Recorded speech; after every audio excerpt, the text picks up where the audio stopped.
This is the story of Kim Woojin, a tired game developer working for a rising South Korean studio called AAA-grade.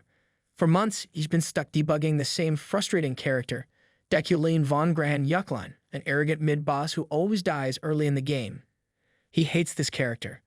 The guy is fake, prideful, a so-called genius with nothing to back it up. Just a villain created to fall for the sake of others.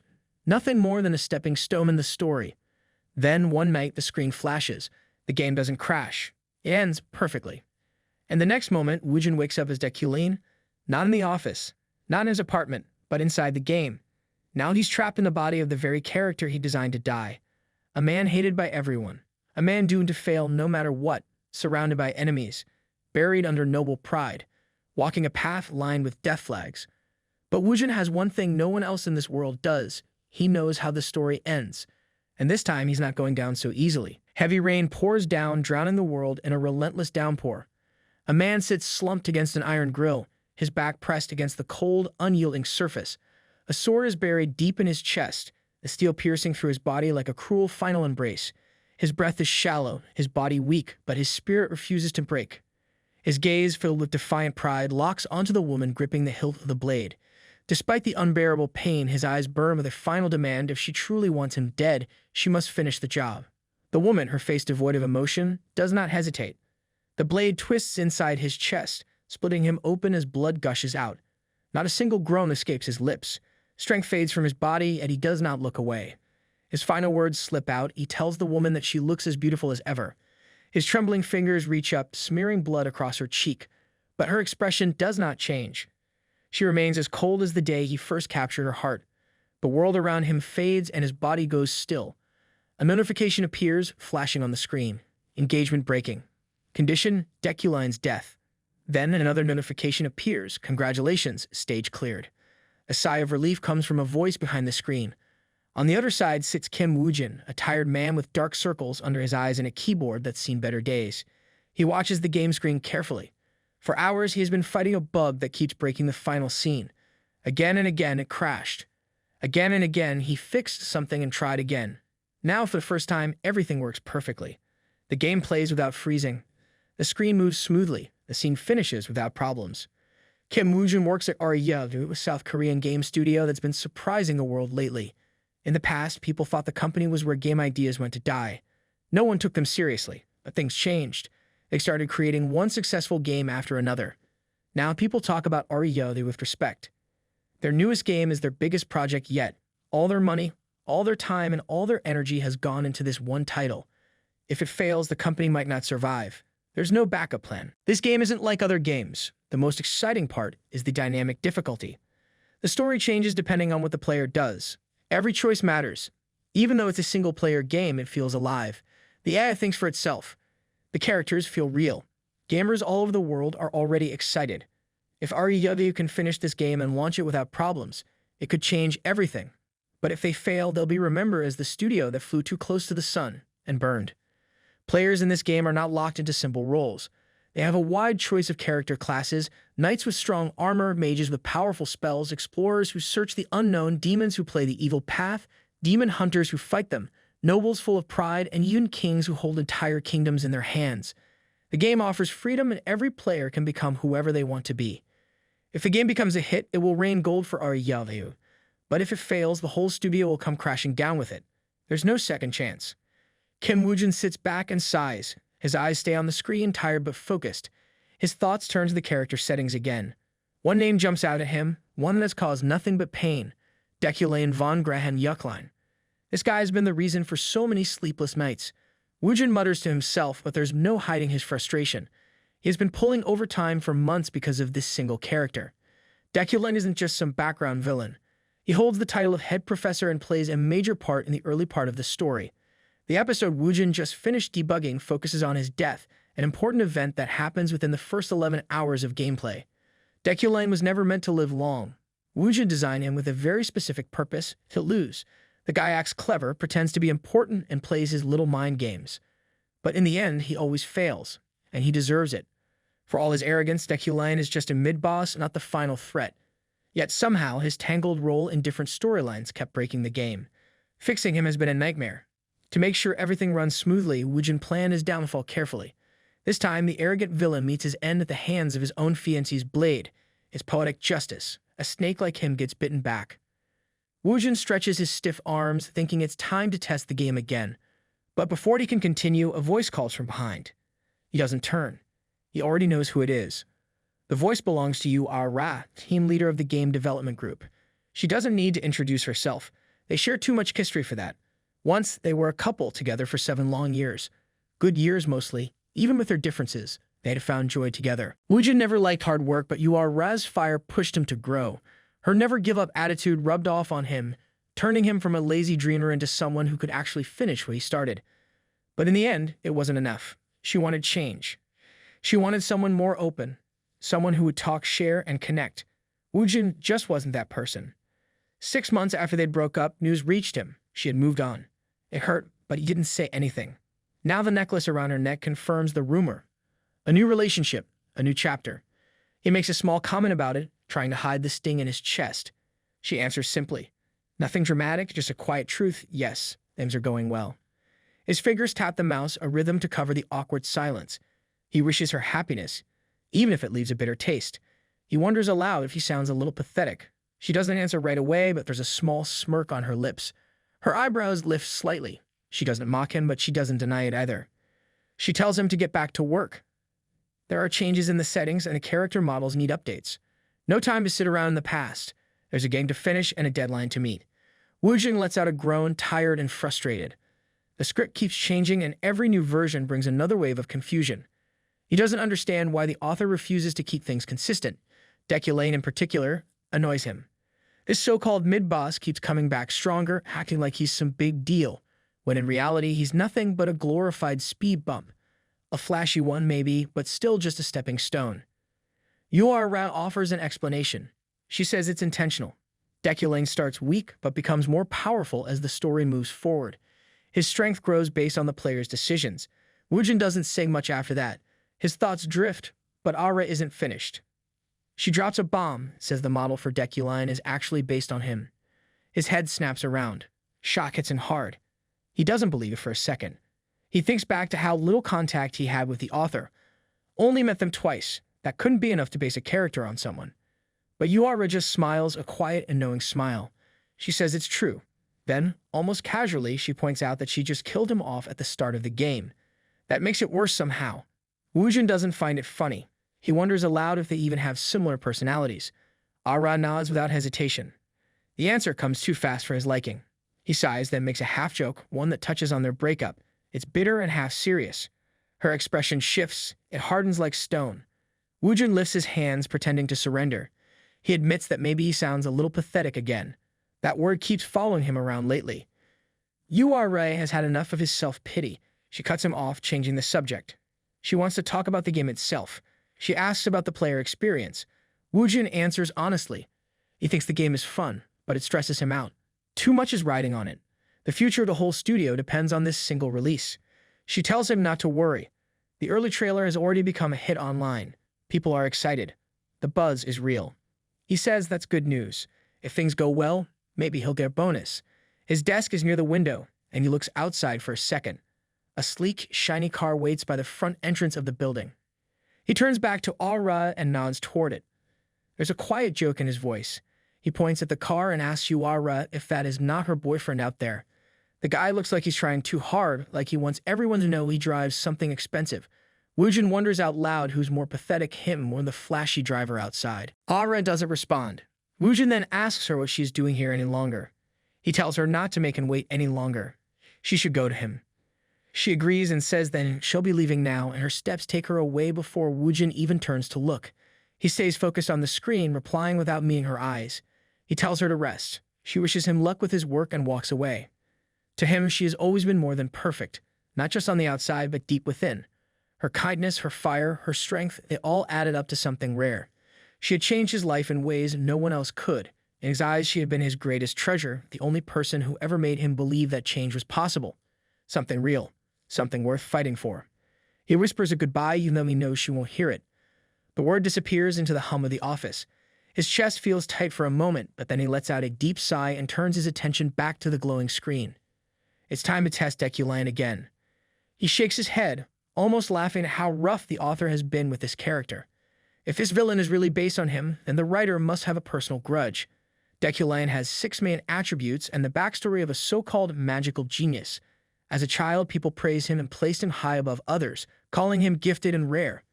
But in truth, he was just an average mage, nothing more. The fake image others built around him twisted his personality. His noble birth made things worse. He became proud, bossy, and full of himself. Woojin scrolls through the traits again: elitist, moody, too sensitive, always ordering people around, fake deep thinker, stubborn to the core, obsessed with control, and lacking faith in anything. The guy's a walking red flag. Deculein is supposed to grow as the story unfolds, but Woojin notices he's already surrounded by enemies. The whole world seems to be waiting to tear him down. That's what happens when you act like royalty without the crown to back it up. Woojin leans back and wonders if they should give Deculein one more layer, just something small. Something that makes him more human. Maybe a bit of empathy, or at least the ability to understand others. That way, players wouldn't hate him right away. He chuckles and starts typing. He gives Deculein some over-the-top traits, jokingly. A kind soul, filthy rich magic that turns anything to gold, sharp vision, and an iron body. It's a bit much. Even for a fantasy villain, it sounds ridiculous. After looking at it for a minute, Woojin sighs again. It's too much. He feels a bit embarrassed by what he added. Probably better to undo it before someone notices. He moves his mouse to remove the new traits and bring the character back to his original form. Just then, a soft sound breaks the quiet. A message pops up on the screen, pulling him from his thoughts. It's from Lane, the game's author and head of the AI department. Just from the name alone, anyone could tell he's not from around here. Woojin types back quickly, saying he's still working. He even offers to change the character models if needed. But the next message from Lane is strange. He says he's not here to give instructions. He's just watching. Woojin freezes. That word makes his skin crawl. Watching. He glances around the room. The lights flicker slightly, but the office is empty. No one stands behind him. Still, something feels off. He types back, asking what Lane means. Watching who? A screen flickers, then a reply appears. A playful message, with a smiling emoticon and a strange laugh. Lane tells him to look out the window. Woojin turns his head slowly. The window shows the sky outside, quiet at first. Then, in a flash, everything changes. A streak of lightning rips through the clouds, glowing like veins across the sky. The light floods the room, blinding for a second. The sound that follows is loud enough to shake the walls. Thunder crashes, so close it makes the floor tremble. In the next moment, the office disappears. His voice echoes in confusion. The room is gone. The screens are gone. His desk, his chair, the world he knows gone. Now he's somewhere else. He sees a man kneeling on the ground, coughing weakly. Dirt and blood cover his clothes. Another man stands over him, voice firm and full of warning. His tone cuts through the air like a blade. The message is clear. Deculein is not someone to be trusted. Dropping your guard is even worse. Deculein is the worst of the worst. A man who wears hesitation like a mask, only to strike the moment others relax. He acts unsure now, but anyone who lets their guard down around him is a fool. He hides his power and pretends to be weaker than he is. He lies through every breath and smiles through every betrayal. He is a polished monster in noble clothes. Scenario changes, and an angry female voice demands that Deculein get up. No room for laziness. No excuse to stay down.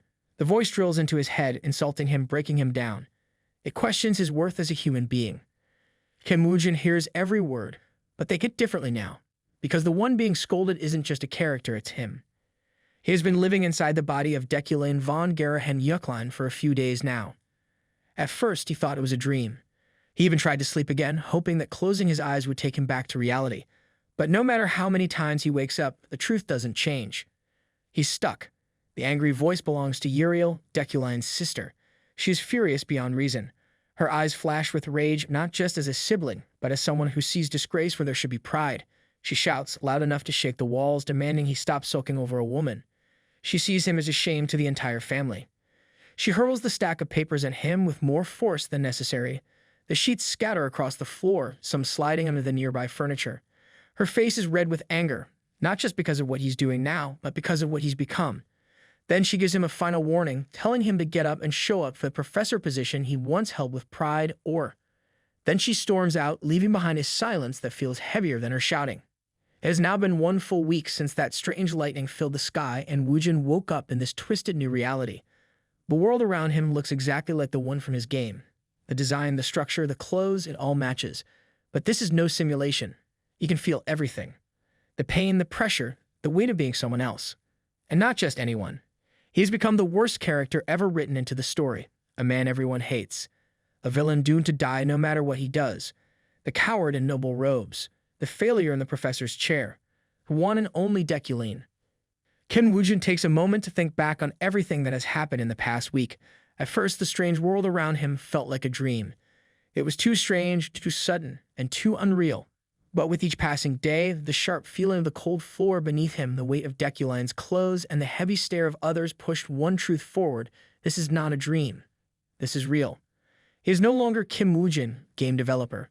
He is now Deculein von Grahan-Yukline, the most hated character in the very game he helped build. Deculein was never meant to be anything more than a mid-tier boss. He was designed to lose.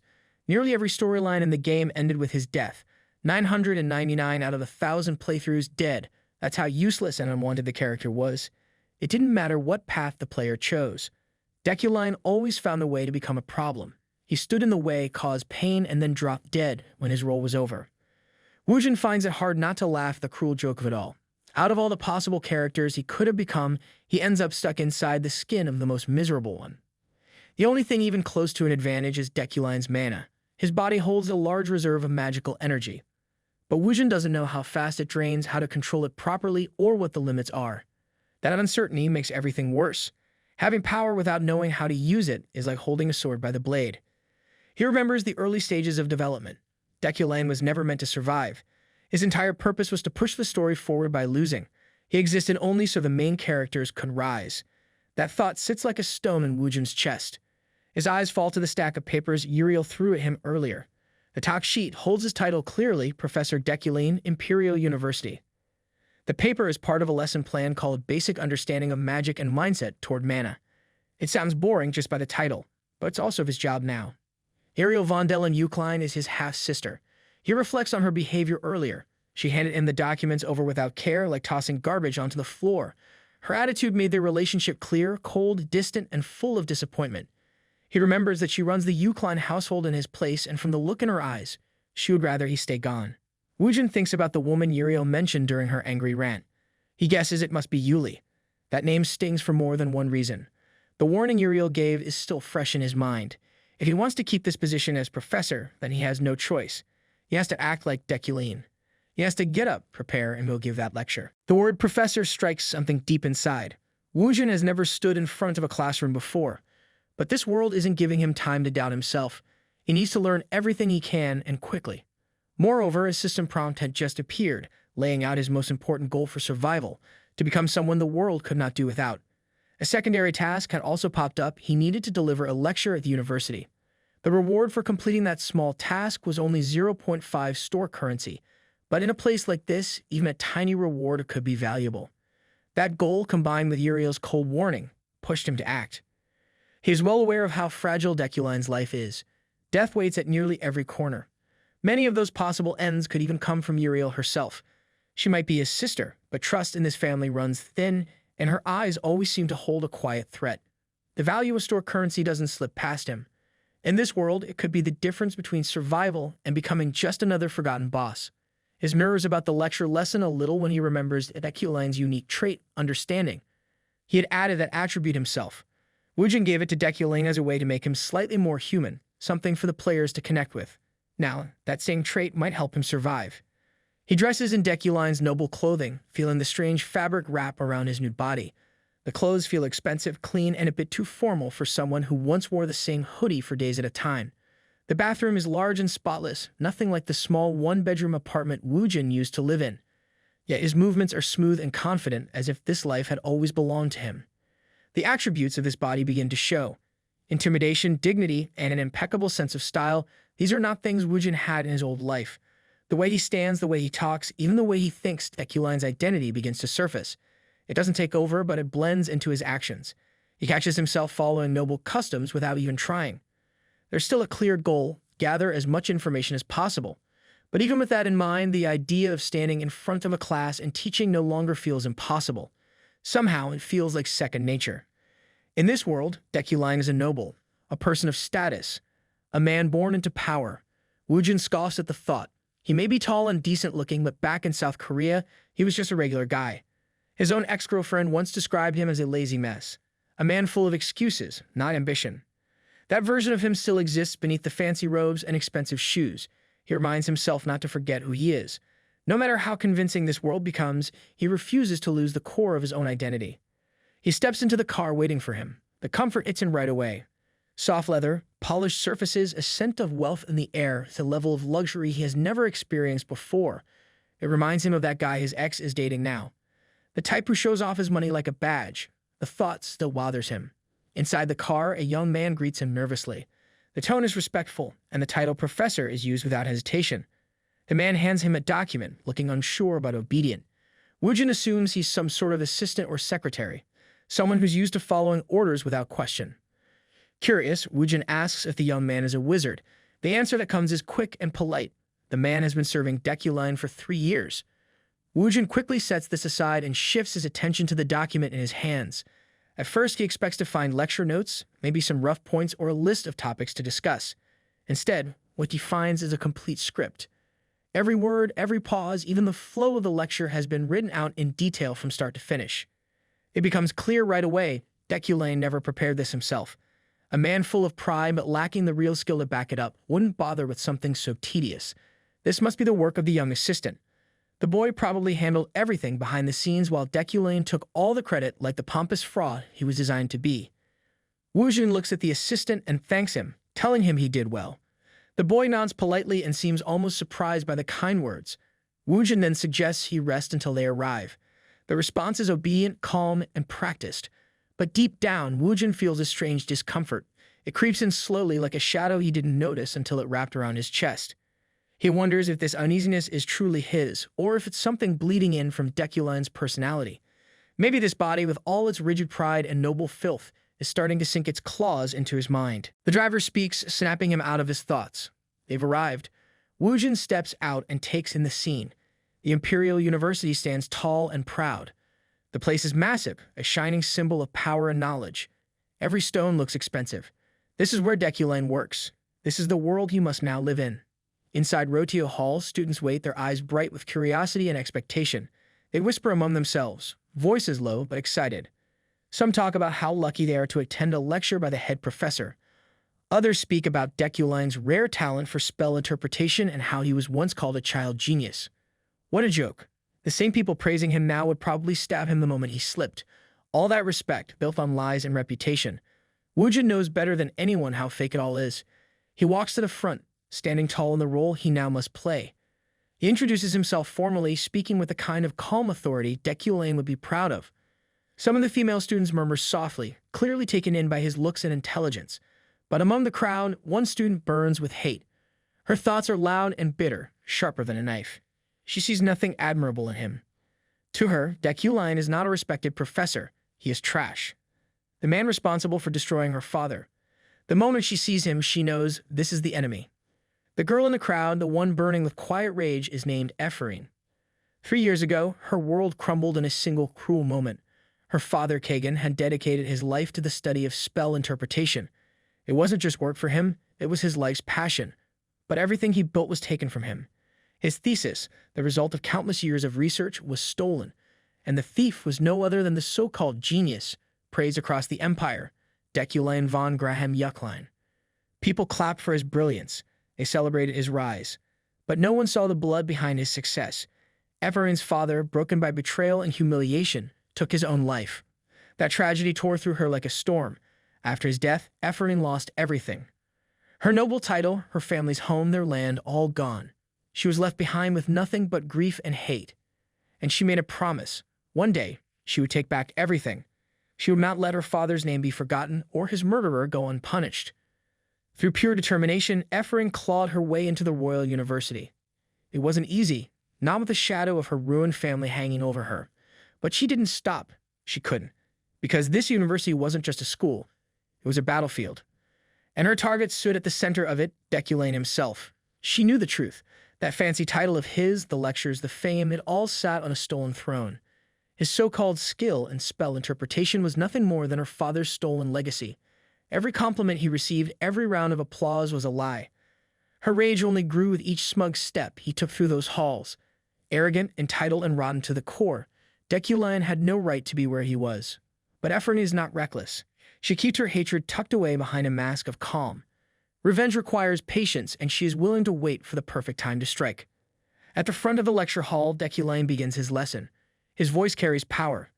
Even a single word from him silences the room. He holds himself with the cold confidence of a man who believes he owns the space around him.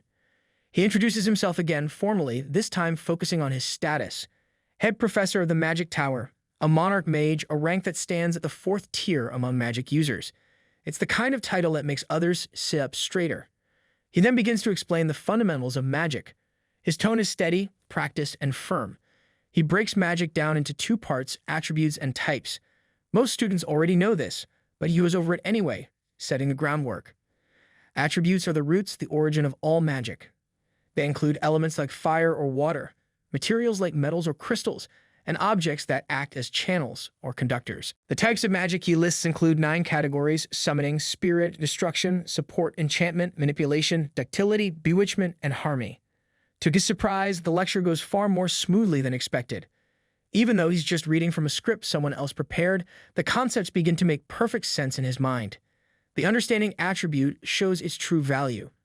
Each sentence feels clearer, each theory sharper. He doesn't just read, he gets it. The students listen closely. Their eyes follow his every move, not because he tries too hard, but because his presence demands it. The air around him carries weight. That usual arrogant attitude Deculein was known for doesn't feel forced now. Instead, it fits him naturally, like a perfectly tailored coat. He begins to wonder if, deep down, he might actually have what it takes to be a good teacher. He keeps the lecture flowing, now explaining how the way mana works depends on where it's stored. Mages use their head, knights draw from the heart, and those who balance both rely on a special inner core. It's basic, but important, and he presents it with ease. He adds a small lesson about focus being more important than natural talent. That line feels exactly like something Deculein would say, cold, practical, and just a little bit condescending. Still, Woojin knows the truth. He is not special. Not in the way the real prodigies are. His current mana level is 3,375. A proper name mage starts at 30,000. That difference is more than just a gap, it's a canyon. He reaches the end of the lecture and notices something strange. The last line of the script feels off, something the original Deculein would never say. Too soft, too humble. It doesn't match the sharpness of the rest. Still, he says it by asking if anyone has questions. Silence fills the room for a moment. Then, Ephraim stands up. She reports a strange discovery made the night before, an unusual spell found in the dormitory. She claims it might be connected to devil worship and then turns the spotlight on him. She asks him if he could help interpret that spell. She's clearly baiting him, using his stolen title as the genius spell interpreter against him. He doesn't take it lightly. He doesn't answer right away. Instead, he asks about her official status in the university's magic tower. Her pause gives him all the excuse he needs. He scolds her in front of the entire class. Not for the question, but for her behavior. She should have introduced herself formally before asking the question. He tells her that he wouldn't answer questions from a child who lacked basic manners. It's sharp, it's cruel, and it's exactly what someone like Deculein would say. He acknowledges the topic, but tells her it can't be addressed now. Not under these circumstances. Inside his mind, a quiet alert rings. The understanding attribute, for all its power, has drained a massive chunk of his mana during the lecture. It took 1,300 mana just to comprehend the lecture script. He wonders who knows how much mana it'll take on a spell he has never seen before. The cost of knowledge in this world isn't cheap, and he doesn't want to waste more points here. In the meantime, the classroom stirs with quiet laughter. Students lean toward one another, whispering behind their hands. Ephraim's bold move has turned into a failed spectacle. Her plan to challenge Deculein ends in embarrassment, and she knows it. Frustration burns in her chest, her eyes fixed ahead with cold determination. She refuses to let it go. Even after being dismissed, she pushes forward. She claims the university's magic tower is ignoring the strange spell, brushing it off as nonsense. To prove her point, she projects the spell in front of the class using magic, displaying it boldly. Her voice grows sharper. She demands an answer, putting the so-called genius spell interpreter in the spotlight once again. But inside, Deculein is tired. Woojin can feel it. His mana pool has dropped low. That last use of understanding had drained far more than expected. Still, there is no turning back now. Ephraim explains that the remaining first-year students tried to analyze the spell but failed. No one could figure it out. She asks for a hint, giving him one last chance to stumble. But he doesn't. He studies the spell and delivers a calm answer. It's barrier magic. More specifically, a type of bewitchment barrier. A trap disguised under something simple. The room falls quiet. His voice is clear, and his tone leaves no room for doubt. With a wave of the hand, he shuts the matter down. Just like that, it's over.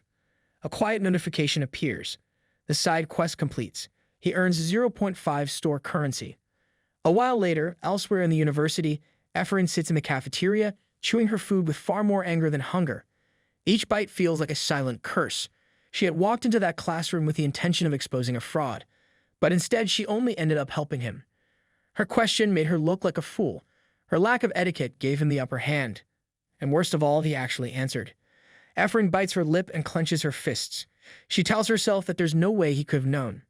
He must have been caught off guard during the lecture. His answer had to be a lucky guess, a desperate attempt to sound smart in front of the students. He called it an enchantment magic without hesitation. Her mind races through the basics. Enchantment magic is tricky. It always needs a medium, something to anchor the magic to. A tool, scroll, even an object. Without it, the spell can't exist. So how can it be enchantment magic when there was nothing? No medium, no anchor. She remembers clearly. The circle she showed him was copied exactly from what appeared on the dormitory doors the night before. A strange, unfamiliar symbol that no one could explain. At first, it caused chaos, but now it's been tossed around as just some harmless puzzle for new students. A research topic, a novelty. She clenches her jaw, repeating it silently in her head.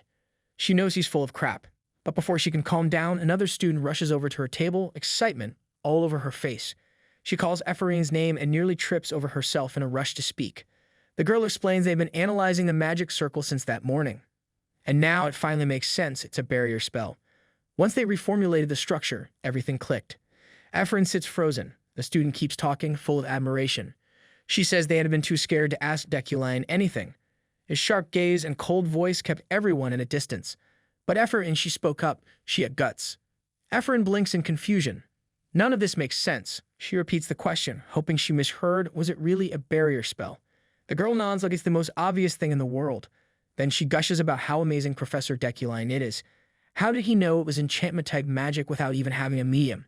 How could he possibly read something so confusing at a glance? Ephraim stares at her, saying nothing. Her thoughts spin in every direction.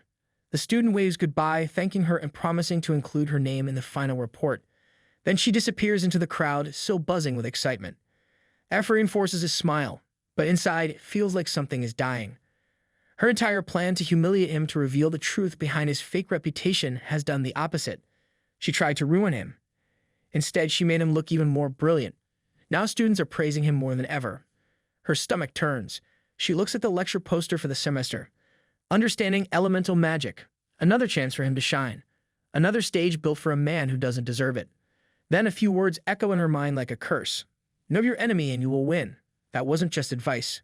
That was a warning. This war is far from over. Ephraim doesn't care how smart he seems or how high his reputation rises. She will wait, plan, and strike again. One mistake is all it takes. Sooner or later, she'll prove it. He's not a genius. He's a thief in a crown. And thieves always fall. Deculein walks through the quiet halls of the university, the sound of his footsteps echoing against the stone walls. A strange feeling weighs on him. The earlier classroom confrontation with Ephraim could have gone terribly wrong. It was only by luck and a little help from the understanding attribute that he made it through without disaster. But that luck came at a cost. He now realizes that his attribute had triggered without warning the moment he looked at the spell. Just from observing the complex lines and symbols of the magic circle, a huge amount of mana had drained away. It hadn't even been a proper spellcast, only recognition. The cost of knowledge here is higher than he ever expected. Even if his mana reserve were doubled, he doubts he could have made sense of it without the attribute. That spell wasn't normal. It was dangerous, mysterious, and far beyond what a first-year student should be playing with. And yet, it fell into his lap uninvited. Turning a corner, he nearly bumps into someone. Long white hair. Pale eyes like frost. A knight's poise in every step. The woman standing in front of him is no stranger. She is Deculein von Grahan-Yukline. Her face is the same as he remembers from the game's development, one of the most admired knights in the Empire's future. Skilled. Brave. Bound to rise higher than anyone else in her class. And right now, she stands before him as his fiancée. The moment feels too sharp, too real. Woojin, inside Deculein, freezes for a second. This encounter wasn't in the plan. He doesn't know how to handle it. Their relationship in the game was mostly political, cold, arranged, and built more for show than for love. But now, standing in front of her in the real world, it feels different. He greets her briefly, keeping his tone stiff. She returns the greeting with a calm look, but her words are pointed. She brings up something from a week ago, a promise. One that he, now living in Deculeine's body, has no memory of. He tries to act like it's nothing, says he doesn't remember. He even thinks about walking away from the conversation entirely, but she stops him. Her voice holds weight. She's not going to let him avoid the topic. She asks if he's running away again. His answer is clumsy. He tells her that he must have forgotten due to being ill for a while. He then shamelessly asks her if she mind reminding him what promise they made. Yuli doesn't get angry. Instead, she reminds him. Days before, she told him if he's willing to drop the act, if he can stand in front of everyone and admit his arrogance, admit that everything he's been showing is fake, then she will stay by his side, no matter what, even if the world falls apart. She then tells him that it was a mistake to trust him. She doesn't argue. She tells him to leave and simply turns and walks away, her back straight, her steps quiet. Still arrogant as ever, he replies then he will take his leave. She cannot believe it. She grits. His attitude is unbearable. The engagement between them had always been a deal, nothing more. A talented mage and a strong knight, two noble families combining for power and status. It was useful, smart, expected. No one had reason to object. It made sense on paper. But paper doesn't feel. Paper doesn't bleed. There was never love in this match. Only names, reputation, and the cold smile of politics. The truth eventually came out. Both noble families, the Yuklines and the Freydens, began to see through the fake image. Deculein, the man who once bragged about his unmatched spell analysis skills, turned out to be a complete fraud. His so-called talent didn't exist. All his achievements had been built on lies. He had climbed the ladder of success using empty words and fake titles. The position of professor, one of the highest in the university, had been earned not through merit, but through manipulation. He called himself a genius, but when the time came to prove it, there was nothing. After one public incident where his failure became too obvious, his so-called brilliance disappeared completely. No more results, no more breakthroughs, just silence. The once praised prodigy became a disappointment no one wanted to talk about. Though families tried to cover it up, they didn't want the scandal to ruin their names. It wasn't about justice or truth. It was about pride, keeping their reputations clean and untouchable, a mess hidden behind fine curtains. Yuli, however, wasn't the type to overlook dishonesty. She could live without love. That wasn't what bothered her. But lies, deception, that crossed a line. Her values came from her knightly vows, discipline, truth, and honor. She had made a deal with Deculein and he agreed, but deep down she knew he wouldn't keep his end. And so she decided she wouldn't either. Deculein continues walking across the campus, now heading toward the Magic Tower, the most respected department at the Empire's most elite university. In this world, it holds the same kind of weight as the medical department at Seoul National University. The tower itself is like the university's hospital, a place where only the best belong. The path there is beautiful. Neatly arranged trees, clean stone paths, and wide lawns stretch across the grounds. The buildings rise tall and proud, giving off the feeling of a top-tier American college campus. He slows down for a moment to take it in. This is the world he helped build. He remembers the long nights he and his team spent designing every detail. The sleepless hours, the endless debates over architecture and color schemes. And now he walks through it in someone else's body. It feels strange, both bitter and sweet at the same time. His thoughts are broken by a sudden bump. A young man crashes into him, clearly in a rush. The student stumbles back and quickly apologizes, explaining that he was in a hurry to meet him. He seems nervous, eyes darting up in panic. Deculein studies him for a second and realizes this is the same student who delivered the lecture script earlier. He thought he was being ambushed. He squints and takes a guess at his name. But he gets it completely wrong. The student corrects him, saying his name is Alan, not Zoro. Deculein brushes off the mistake, saying he mixed up the names. Alan doesn't argue. He just sighs and says okay. But inside, the boy is clearly judging him. The names don't sound anything alike. Still, he keeps it to himself. There's no winning in correcting someone like Deculein too directly. Later, in Deculein's office, the mood shifts to work. Alan stands by the desk, holding out a list. These are the sponsorship forms for new mages, young talent hoping to join the university's research programs. Just like labs back in the real world, the Magic Tower needs money to function. Nothing moves without funding, and professors are expected to pick their favorites and support them financially. Deculein scans the list carefully. One name on the page glows faintly in gold. That glow is not from magic, it's from a special attribute tied to the body he now lives in. The attribute is called Wealthy Magnate. It's rare and works together with his enhanced vision. letting him see which people or investments might bring big returns. The golden name isn't glowing without reason. It signals potential, profit, a future that might pay off. Several other names carry a faint shimmer too, but one outshines the rest. Efrain Luna. She is more than just a student. She is one of the main characters in the game. Her story matters, and her fate is tangled up with his in all the worst ways. Deculein knows the truth. One of the developers working on her character hated him. That person had written her backstory to include a tragic twist, her father driven to death by Deculein's actions. That kind of story isn't easy to erase. Everyone sees her as his enemy, and because of that, no one dares to sponsor her. People are afraid. They worry that if they support Efrain, Deculein will retaliate. No one wants to cross someone like him, so she stands alone, ignored by the very system meant to support talent.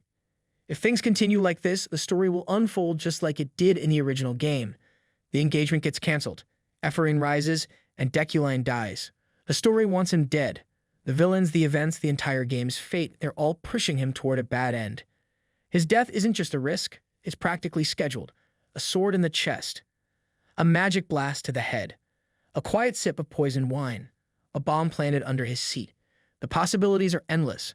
But one truth stays the same: he won't make it if he plays by the old rules. The original Deculein would never have helped Efrain. He would have ignored her, maybe even tried to block her progress out of pride.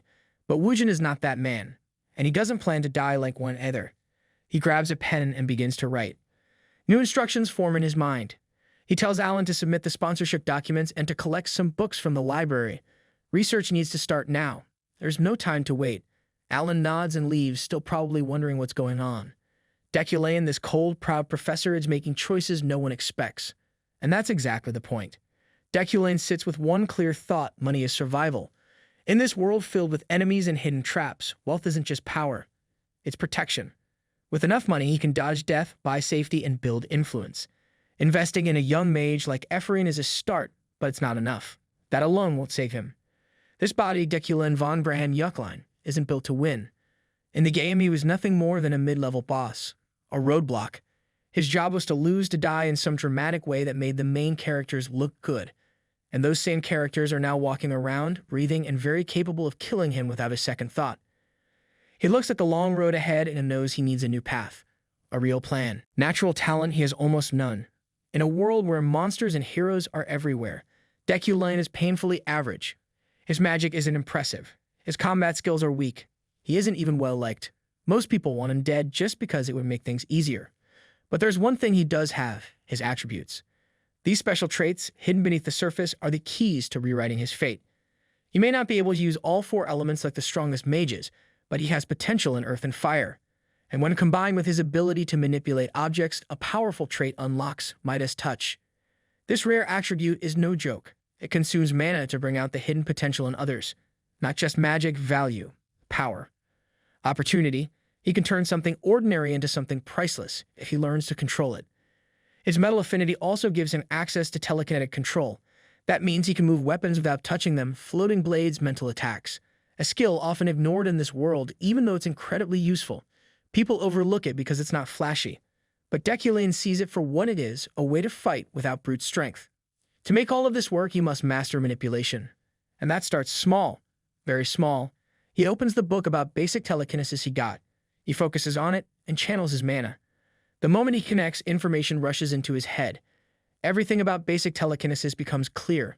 Techniques, control, balance, it all fits into place. Then, without even trying too hard, he lifts a nearby paintbrush into the air. Smooth, steady, controlled. That's when he realizes something important. The spell is now burned into his memory. He doesn't need to cast it again. It's part of him now. In the past, this kind of thing only happened on a screen, through clicks and text boxes. But now it's real. The game isn't just being played anymore. He's living it. Deculein stares at the levitating paintbrush. The success feels good, but it also reminds him of how far he still has to go. Telekinesis may be strong, but not strong enough. Not when death can come from every direction. He needs more than tricks. He needs real power. A wild idea forms in his mind. What if he didn't just use magic in the air, but on himself? In this world, the size of a magic circle matters. The larger it is, the more powerful it becomes. Most people use one in the brain, some in the heart. But what if he covered his entire body in them? Every inch of skin, from mind to chest to inner core. It sounds mad, but madness might be his only way out. Thanks to the understanding attribute, he quickly grasps the risks. Overloading his body could lead to serious damage. Mana imbalance, nerve collapse, permanent injury, maybe even death. But Deculein is not made of glass. He carries another powerful attribute, Iron Body. This trait gives his body a higher resistance to magical stress and physical pain. A normal person would fall apart under this kind of experiment, but not him. At least, that's what he hopes. His mana level right now is 800. Low, but enough to try once. He prepares himself for the pain, and then he does it. The spell activates. It burns through him like wildfire. His bones feel like they're shattering. His muscles scream. His veins feel like molten iron is flowing through them. The pain is worse than anything he imagined, but he doesn't break. He doesn't cry out. He holds on. Eventually, the pain fades. He collapses, drained completely. His mana drops to just 1. From over 800 down to almost nothing. But when he looks at his shoulder, he sees the reward. A magic circle has formed, real and complete. He estimates the process will take about 2 weeks to finish. If he can endure this every day, soon his body will be covered in magic circles. That will change everything. Time passes. A full month goes by since the first seminar. Today marks the beginning of his formal lecture at the university's Magic Tower. Students gather in anticipation. The air is filled with whispers, rumors, and guesses. Upperclassmen have already begun talking. Stories about the new professor have spread fast. No one knows exactly what to expect. Some wonder if all his classes will be like this, strange, intense, and unpredictable. The first task he gives is simple, at least on the surface. Students are told to head to areas rich with elemental energy and study there using special signboards. It's an unusual start, but nothing about Deculein is ever normal. The students stand scattered across the training field, left alone with no sign of their professor. No guidance, no instructions, just confusion hanging in the air like fog. They wait unsure, beginning to wonder if they've been abandoned. Ephraim, standing among them, mutters to herself in frustration. She finds it completely irresponsible. Deculein gives them a strange task and then vanishes without a trace. It feels like a joke. A typical move from someone who acts like he's too important to deal with students. In the middle of her thoughts, someone bumps into her. The hit is light but sudden, and she spins around, startled. She's ready to scold whoever it is, but her words catch in her throat. This girl is none other than Sylvia von Iliad. The moment is jarring. Ephraim recognizes her instantly, but Sylvia doesn't even look her way. She walks off, acting like Ephraim isn't even there. Not a single glance, not a single word. Ephraim watches in disbelief. The coldness cuts deeper than she expects. It's not just rude, it feels personal. The idea that Sylvia might not recognize her is almost worse than open hostility. Still reeling, Ephraim gathers her focus. She lifts her hand and builds a structure of rock and ice using her magic. It's a smooth process, precise and controlled. But her mind is far from calm. The memory returns, sharp, bitter, and unwanted. 10 years ago, House Iliad had surrounded her home. They feared her father's research and her potential. They came out with kindness, but with threats. They wanted control. They wanted silence. That event changed everything. And now one of them stands here, acting like none of it happened. Ephraim tries to understand. Is Sylvia really not remembers? Or is she pretending? Then things shift again. Sylvia begins drawing in mana from the surrounding area. Not just from the air, but directly from the elemental energy Ephraim had spent time gathering. Bit by bit, it disappears, stolen right under her nose. Ephraim stares, stunned.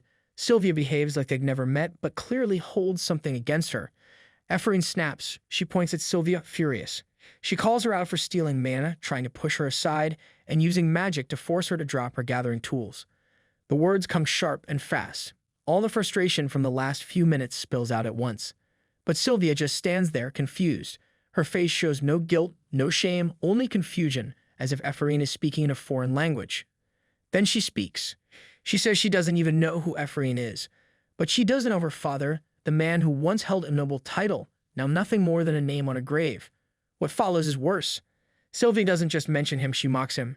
She drags his name through the dirt, speaks of him like he was nothing, like his death was deserved. The words cut deep. Ephraim's anger boils over. Her fingers twitch with magic. She refuses to let this go. Her father wasn't perfect, but he didn't deserve this kind of insult. Not from someone like Sylvia, someone who hides behind a famous name and uses her magic like a weapon. She decides to stop holding back. Her mana rises. The air around her shifts. Anyone nearby can feel the tension building. Other students watch in shock and surprise. They want to stop things before they get worse. but they picked the wrong time. Ephraim turns towards Sylvia like a storm. Her voice is full of rage. She demands Sylvia to repeat her words. The magic around her pulses with color, bright, hot, and wild. Green energy shoots out fast and hard. And then it gets worse. She launches the energy blast towards Sylvia. Sylvia realizes too late that she has messed up. Her sharp words, her arrogance, her recklessness, it all adds up to this disaster. Somehow, she forces out a yellow energy barrier, barely managing to shield herself from the chaos she helped create. The trading field becomes a war zone. Their energies collide and explosion rocks the area. Fire tears through the sky. Debris flies in all directions, crashing into the ground and the walls. 2 more students are caught in the blast, their bodies thrown like ragdolls. Smoke rises. In the middle of all this destruction stands Ephraim. Her chest heaves with every breath. Her hands are still glowing faintly with the remnants of her magic. Her eyes, once quiet and soft, now blaze with fury. This is not the Ephraim who waited her turn or held her tongue. This is someone who has had enough. She refuses to bow her head to Sylvia or any other spoiled noble who thinks their last name gives them the right to crush others. She will not be pushed into the shadows. Not anymore. Around them, the remaining students begin to gather. Some rush to help the injured. Others try to understand what just happened. Confusion spreads quickly. Questions bounce around what caused the explosion. Who started it? Are they safe? Ephraim doesn't hold back. Her voice slices through the noise. She shouts at Sylvia, pointing straight at her. She accuses her of insulting her father's name, of threatening her family long ago, and of invading their territory with nothing but fear and pride. But Sylvia's attention is elsewhere now. Her eyes widen as she stares at something unnatural. A dark light begins to pulse between them. It doesn't glow, it consumes. It looks like a hole in reality itself, a void swallowing mana, air, and sound. The students around them step back in fear. They've seen this kind of phenomenon before. It's dangerous, wild, unpredictable. The kind of energy that doesn't care who you are, it destroys everything in its path. This dark void is formed from the clashing of Sylvia's and Ephraim's mana. The ground begins to shake. Magic pulls inward like a black tide. Warnings break out. Shouts echo through the field. People scream about an explosion. The magic is about to break. The metal will become shrapnel. Ephraim watches in stunned silence. She feels the force pulling at her body, her energy, her breath. Then everything stops. No sound. No wind. The chaos freezes midair. The void shrinks into nothing. Above them hovers Deculein. The blades float around him like a quiet warning, sharp and precise. Each fragment of metal is held perfectly still, caught mid-flight. The explosion is no longer a threat. He has neutralized it without saying a word. The professor has finally arrived, and he did it with more control than either of them could imagine. The trading field falls completely silent. Every eye turns toward Deculein, standing there, calm and composed like some figure out of legend. His magic doesn't just stop the chaos, it turns it into something breathtaking. The frozen shards of metal, once deadly, now form a perfect structure, suspended in space like an artwork made of blades. It's more than powerful, it's beautiful. The students stare in awe. Their earlier fear turns into fascination. Whispers pass between them. They recognize the spell as enchantment magic, difficult, advanced, and almost impossible to control at this level, but Deculein controls it like it's nothing. He ends the lecture with calm authority. His words cut through the silence, and no one dares to argue. Everyone, except the ones directly involved, is ordered to leave. Ephraim feels her stomach drop. The weight of what just happened crushes down on her. The fire in her chest has gone cold. She stands still, realizing how serious this has become. Magic clashes, injuries, a near disaster, and all of it linked to her. She already knows what's coming next, a disciplinary meeting, and she dreads it. The scene shifts to a colder place, a small, strict room. No windows, no smiles, just pressure. Deculein von Grahan-Yukline is there, and he is not alone. He is accompanied by Chairwoman Adeline Cizelian, the one holding power over academic justice in the tower. Her face is unreadable. 2 professors, Rilin and Retlin, also arrive there. Ephraim is sitting in the hall below in silence, and with her is Sylvia. Both of them were accused of causing havoc earlier. Chairwoman Adeline Cizelian starts the proceeding. Ephraim is accused of attacking a member of House Iliad and worse, of being a commoner who somehow entered the academy without official approval. The accusation cuts deep, not because it's true, but because of how easily it is spoken, as if Ephraim doesn't belong here at all. Professors then praise Deculein. They compliment his magical skill, call his frozen display of blades impressive, and if he wasn't present there would be casualties. But Deculein sees right through it. This isn't admiration, it's politics. The outcome of this meeting has already been decided. It doesn't matter who was right. Sylvia is from House Iliad, a powerful, rich, and deeply connected noble family. Ephraim is not. In a game of status, Sylvia wins before the first word is spoken. Deculein understands this. He has played this world's game long enough to know when the board is rigged, and right now it is. If he wants to protect his place and maybe even live through this cursed story, he has to twist the situation in his favor. He has no choice. Professor Relin scolds them both for letting things escalate. His voice is cold and flat, saying someone could have died if Deculein hadn't intervened. It's a reminder of how close things came to disaster. He asks Ephraim what led her to attack Sylvia in a cold tone. Ephraim sits quietly. She doesn't respond, she can't. The truth about her family, her father, and her rage, none of it can be spoken here. Not in this room. Not in front of Deculein. She knows he's watching her. She can feel his gaze, and she can't tell if he sees a student or a threat. The meeting grows colder. The professors begin to circle around Ephraim like vultures, picking apart her every action. Their voices carry a mocking tone full of fake concern but dripping with judgment. They speak of her like she's nothing more than a hot-tempered commoner trying too hard to stand out. They call it inferiority complex, twisting her silence into something shameful. Ephraim keeps her eyes down. Her fists clench in her lap. Every word from them makes her feel smaller. Sylvia sits with calm confidence, delivering her side of the story without effort. She claims the whole mess started because her work was accidentally destroyed during class. She says it so smoothly, so gently, like she's the real victim. The professors don't question her. They nod, agreeing too quickly. One of them even goes further. He calls out Ephraim directly, saying she has anger issues, that she's a danger to her peers, that this kind of behavior deserves punishment. He even brings up expulsion, like it's already decided. Not because she's wrong, but because she doesn't have the right name. Ephraim feels completely alone. No one in that room is on her side. No one listens. The walls feel too close, the air too tight. She sits there, insulted, blamed, dismissed. In that moment, she realizes there is no one left to protect her. Her thoughts turn bitter. She blames Deculein. If not for him, none of this would have happened. Chairwoman Adeline looks around the room and speaks in her usual composed voice. She says that it seems like the opinions in the room are starting to come together. Then, just before ending the meeting, she asks for one final opinion. She turns to Deculein, pointing out that he was there when the incident happened. Ephraim's heart sinks. She feels like this is it. This is where everything crashes down. Her future at the tower, her studies, her father's name, everything feels like it's hanging by a thread. And Deculein is about to cut it. But then something happens that no one expects. Deculein speaks. His voice rings through the room, strong and firm. But instead of turning to Ephraim, he looks straight at Sylvia. Everyone freezes. He doesn't address the so-called commoner. He doesn't repeat the blame that's already been tossed around the room. He questions Sylvia, the same noble girl who had been praised, protected, and treated like royalty since the beginning of the meeting. The air shifts immediately. Students, professors, everyone is shocked. Even Sylvia doesn't know what to say. Her confident expression begins to fade. Her mouth opens slightly in disbelief. Then Deculein repeats himself, sharper this time. He asks her again, can she truly say she's innocent? Is she sure without a doubt that she did nothing wrong? Ephraim doesn't understand. She sits frozen, confused, staring at him. Her mind spins. Why is he doing this? Why is he turning the focus on Sylvia? Professor Relin stammers, clearly caught off guard. His voice trembles as he tries to understand Deculein's meaning.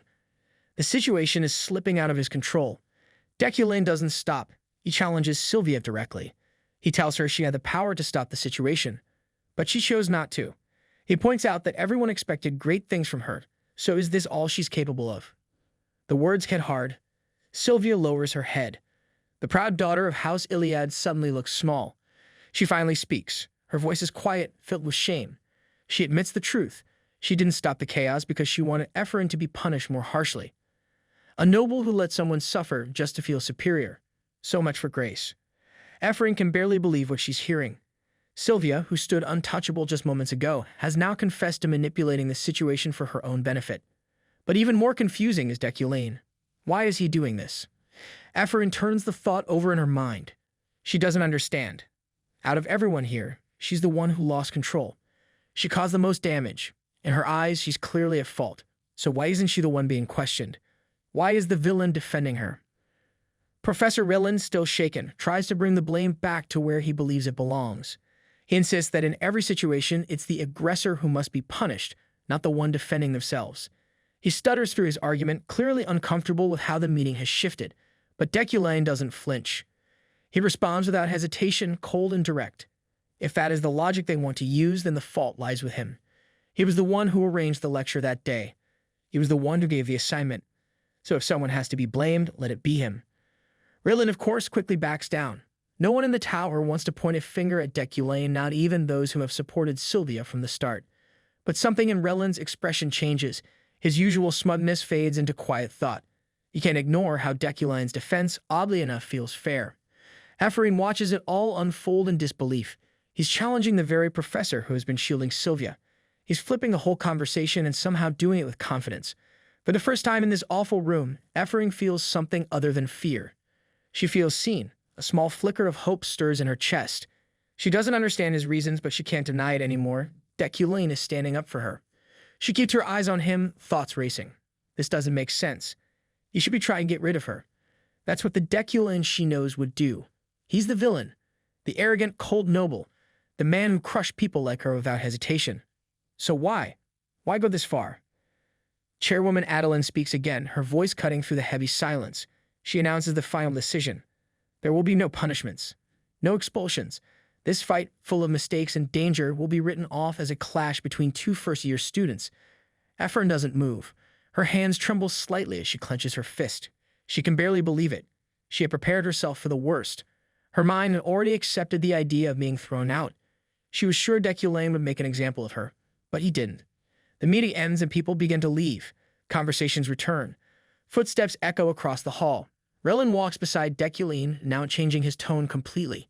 He praises him, calls him sharp, thoughtful, claims Deculein only acted for the good of the students. The same man who moments ago wanted Ephraim gone is now bowing his head with empty compliments. Ephraim stays behind for a moment, her heart pounding.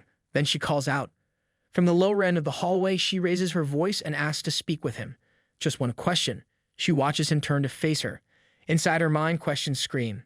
Does he remember the name Luna? Does he know who her father was? The man who spent his whole life drowning in sorrow after being ruined by Deculein. The man who gave everything to spell interpretation, only to be forgotten, betrayed, and destroyed. Does he know, or does he not care? Being a master of timing, Deculein is already prepared. He expects her to reach out. This girl, Ephraim, isn't the type to walk away quietly. She needs answers, and she's not going to leave until she gets them. She watches him carefully, waiting for his reaction. In her mind, the worst-case scenario starts to unfold. She wonders what if Deculein decides to twist the situation again. What if he flips the verdict, defends himself, and throws her under the bus just to save face? That would be cruel, but not surprising. Her fear grows deeper. She wonders if this man even remembers her father. If he doesn't, that would be worse than hatred. That would mean everything her father went through, his pain, his downfall, his death, wasn't even worth remembering to the man who caused it. But Deculein doesn't react the way she expects. Instead, his words carry something unexpected. He tells her to stop chasing the past. He tells her not to let old pain block her future. Then he leaves, calm and unbothered. Ephraim stands still, trying to make sense of it. In her heart, a new thought begins to grow. He must remember. If he didn't, why would he help her? Why take her side in a room full of nobles who want her gone? Maybe, just maybe, he feels responsible. Maybe some part of him regrets what happened. The idea feels strange, unbelievable, but comforting. She misunderstands his help as pity, but for her, that's enough. Knowing he remembers, knowing he didn't forget the man he once crushed is enough to make her feel seen. Not forgiven, not accepted, but acknowledged. And for someone like her, acknowledgement is rare. The system recognizes the shift. Her case has changed something. 2 points are added to Deculein's death prevention score. The villain lives another day. Sylvia is riding home in silence beside her father, the head of House Iliad. She explains everything what happened at the academy, the clash with Ephraim, and how things nearly spiraled out of control. Her father, Yothian, listens with the cold patience of someone who already decided what matters. He is an Esper mage, powerful and prideful, and he only sees the world through outcomes. In his eyes, Ephraim Luna no longer matters. He believes she lost her chance a decade ago. The memory returns, vivid as ever. During the aptitude exam, both girls had shown signs of greatness. They hadn't even spoken back then, just stare at each other, unaware of the meaning behind the strange readings. But the manometer, the tool used to measure magical potential, had gone berserk.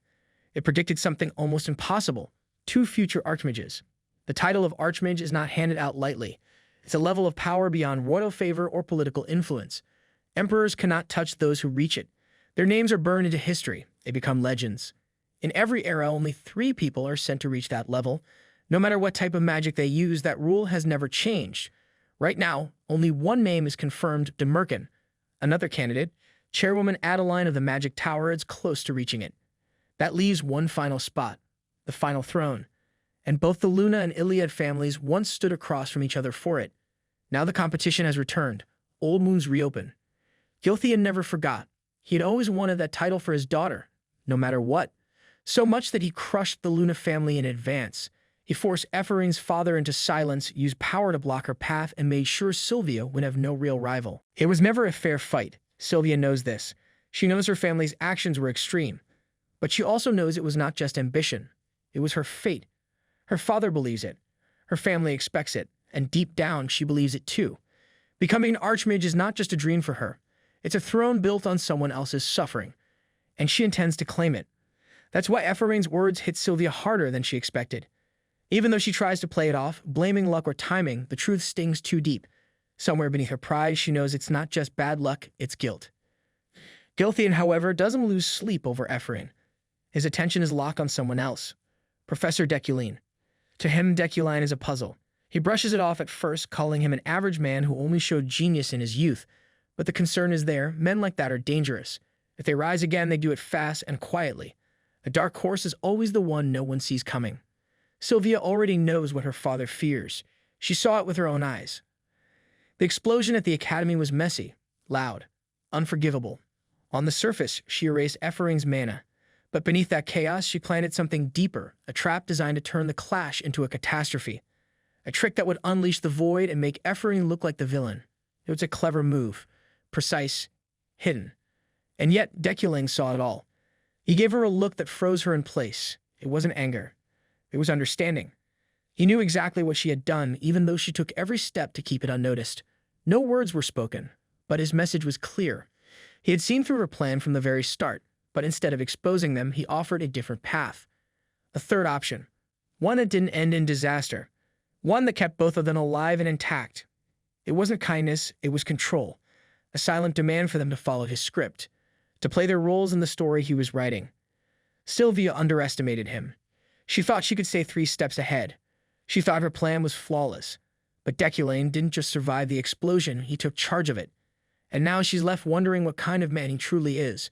Behind the cold voice, the perfect posture, and the noble arrogance is something else hiding. Something much more dangerous. A few quiet days pass, and now it's time to see how the so-called villain actually lives. And it's not modest. Deculein's mansion is massive, more like a palace than a house. Expensive taste is everywhere. Marble floors, gold-lined doors, and furniture that probably costs more than most nobles' entire estates. This man is out here living like Bruce Wayne in a world of mana and magic. Drip included, his outfit alone could bankrupt 3 smaller families. Inside his carriage, driven by his loyal servant, Deculein reflects on recent events. Supporting Ephraim in that disciplinary meeting wasn't out of kindness. It was a strategy.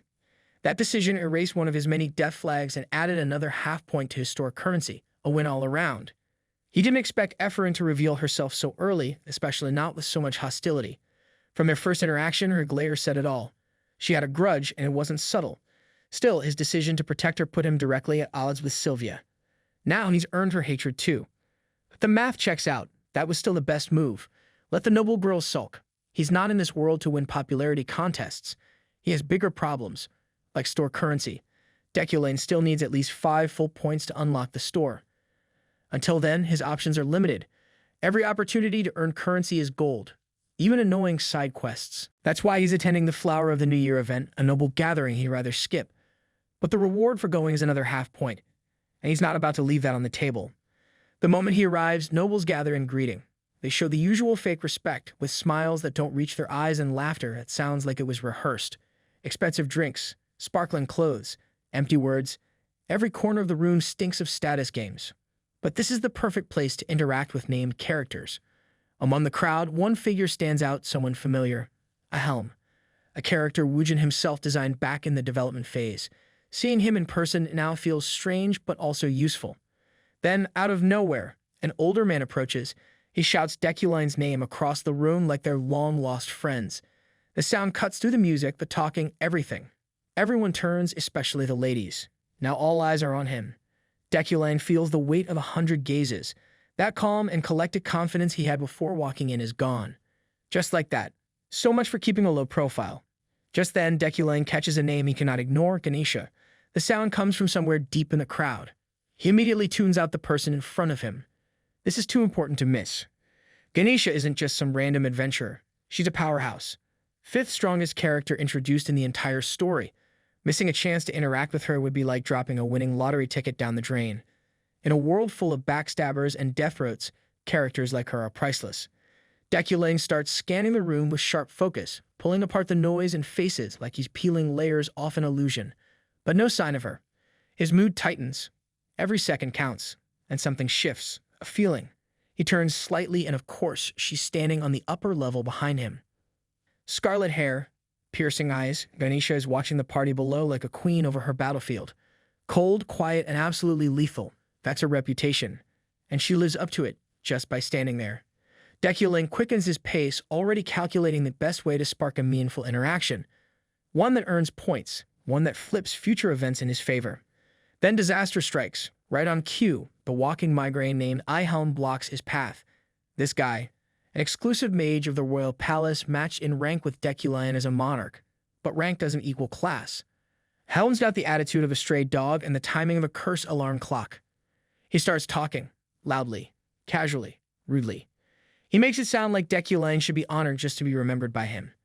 Then he throws shade about Deculein's research, saying it's been stuck in the mud for years. Says people are starting to question if the brilliant professor was ever that brilliant to begin with. Bold words for a glorified mage with nothing but jealousy in his veins. The two used to be close back in university. But once Deculein earned the seat of head professor, Ihelm's ego cracked. Since then, he's been trying to catch up and failing beautifully. Most people would snap at someone like this, but not our guy. Deculein doesn't even blink, cool as ice. He listens, doesn't argue, doesn't react. Because every word Elm says is old news. The rumors he spreads are all rooted in truth anyway. And Deculein is fine with that. He's not here to please people. He's here to win. Then the real pain hits. He glances back at the upper level. Ganesha is gone. She disappeared in the time it took Ihelm to finish his rant. One golden opportunity ruined by one loud-mouthed, insecure waste of a mana license. Deculein doesn't bother hiding his frustration. He walks right past the idiot and mutters under his breath. Calls him what he is, a piece of rotten cheese. And honestly, he's being generous. Ihelm stands there, stunned like someone just unplugged his brain. He doesn't get a response, only silence and the sight of Deculein walking away without so much as a glance back. That calm professor doesn't waste words on people who bark louder than they think. Right now, Deculein has more important things to handle. He needs to find Ganesha before she vanishes from the venue. The event is still loud, filled with clinking glasses and fake laughter, but his mind is locked in on one goal. This was supposed to be a key interaction, one moment to gain progress, but thanks to Ihelm's endless yapping, the plan is hanging by a thread. The nobles start to whisper. They are confused by Deculein's sudden exit from the spotlight. He was just the center of attention, and now he's vanished like smoke. Their curiosity builds, but he doesn't care. Let them wonder. Deep inside, he still wants to turn back and silence Ihelm forever. One fireball to the face. That would fix a lot of things. But this isn't the place. Not yet. He reaches the balcony in search of Ganesha. Then the unexpected happens. Ganesha speaks. Her voice comes from right next to him. She's already there. Deculein turns and sees her, scarlet hair, calm face, sharp gaze. She looks down at him with an amused expression, like she knew this would happen all along. She teases him gently, suggesting that maybe he came looking for her. And she's right. He did. He just didn't expect her to find him first. Her casual, confident tone makes him pause. She feels familiar, and it triggers something. A strange sense that their story already began somewhere before this night. Her smirk confirms it. They've met. This isn't their first time. Deculein tries to cover it up, gives a fake reason for why he's here. But she sees through it instantly. She laughs, light but sharp, and calls him out without mercy. Then the conversation shifts. Ganesha apologizes twice. The first is for what happened during an earlier mission. She says she messed it up. The second apology comes when she admits that she refused to hand over a child to Deculein despite the plan they were supposed to follow. Now it's clear. They had worked together before, probably under a commission or contract. Their target had been a young, gifted child. Ganesha was supposed to deliver the child to Deculein. But she didn't. She got attached. She made a choice. A human one. and she ruined the mission. Standing in Deculeine's body, Woojin puts the pieces together quickly. The original Deculein didn't care about training or mentorship. He just wanted someone else to do his magical research. He was going to use that child like a tool and keep all the credit for himself. Typical Deculein. Too proud to do the work, too desperate to lose the spotlight. Now Woojin knows exactly what kind of mess he's cleaning up. Ganesha tilts her head slightly and asks something unusual, not rude, not aggressive, but careful. Her voice is calm, but her question cuts deep. She wants to know how long he plans to keep pretending. How long will he keep playing the same cruel, arrogant role? Her words hit like a soft hammer. Quiet but impossible to ignore. It forces Deculein into reflection. Back then, before Woojin took over this body, the original Deculein was a disaster in motion. He used people like stepping stones. He picked fights with the powerful and crushed the weak. He hurt others just to polish his image. His fame meant more than their lives. His mask was pride, and beneath it, there was only poison. But now things are different. This version of Deculein with Woojin inside has made a choice. He says it out loud. He plans to live differently. No more meaningless cruelty. No more glory built on someone else's bones. Ganesha is caught off guard. She had been ready for a fight, ready to duck a fireball or break a limb if needed. With her record, it wouldn't be hard. After all, this woman isn't just powerful, she's terrifying. She holds two monstrous attributes, invincible body and master of martial arts. A combo like that isn't just strong, it's absurd. It means she can crush nearly anyone in this world without breaking a sweat. Punch through stone, dodge spells, shrug off damage like it's a breeze. She's one of the few adventurers to max out her physical stats, and she uses that strength like a hammer on glass. Woojin takes a second to reflect. If the old Deculein really wanted her gone, he would never have lifted a finger. That man believed in luxury executions. Hire someone else, make it look like an accident, and sip wine. But clearly that never happened. Probably because even hired killers wouldn't want to mess with someone like Ganesha. She turned them into art pieces and hanged them on her wall. Lost in his thoughts, Woojin doesn't realize that she's giving him a look.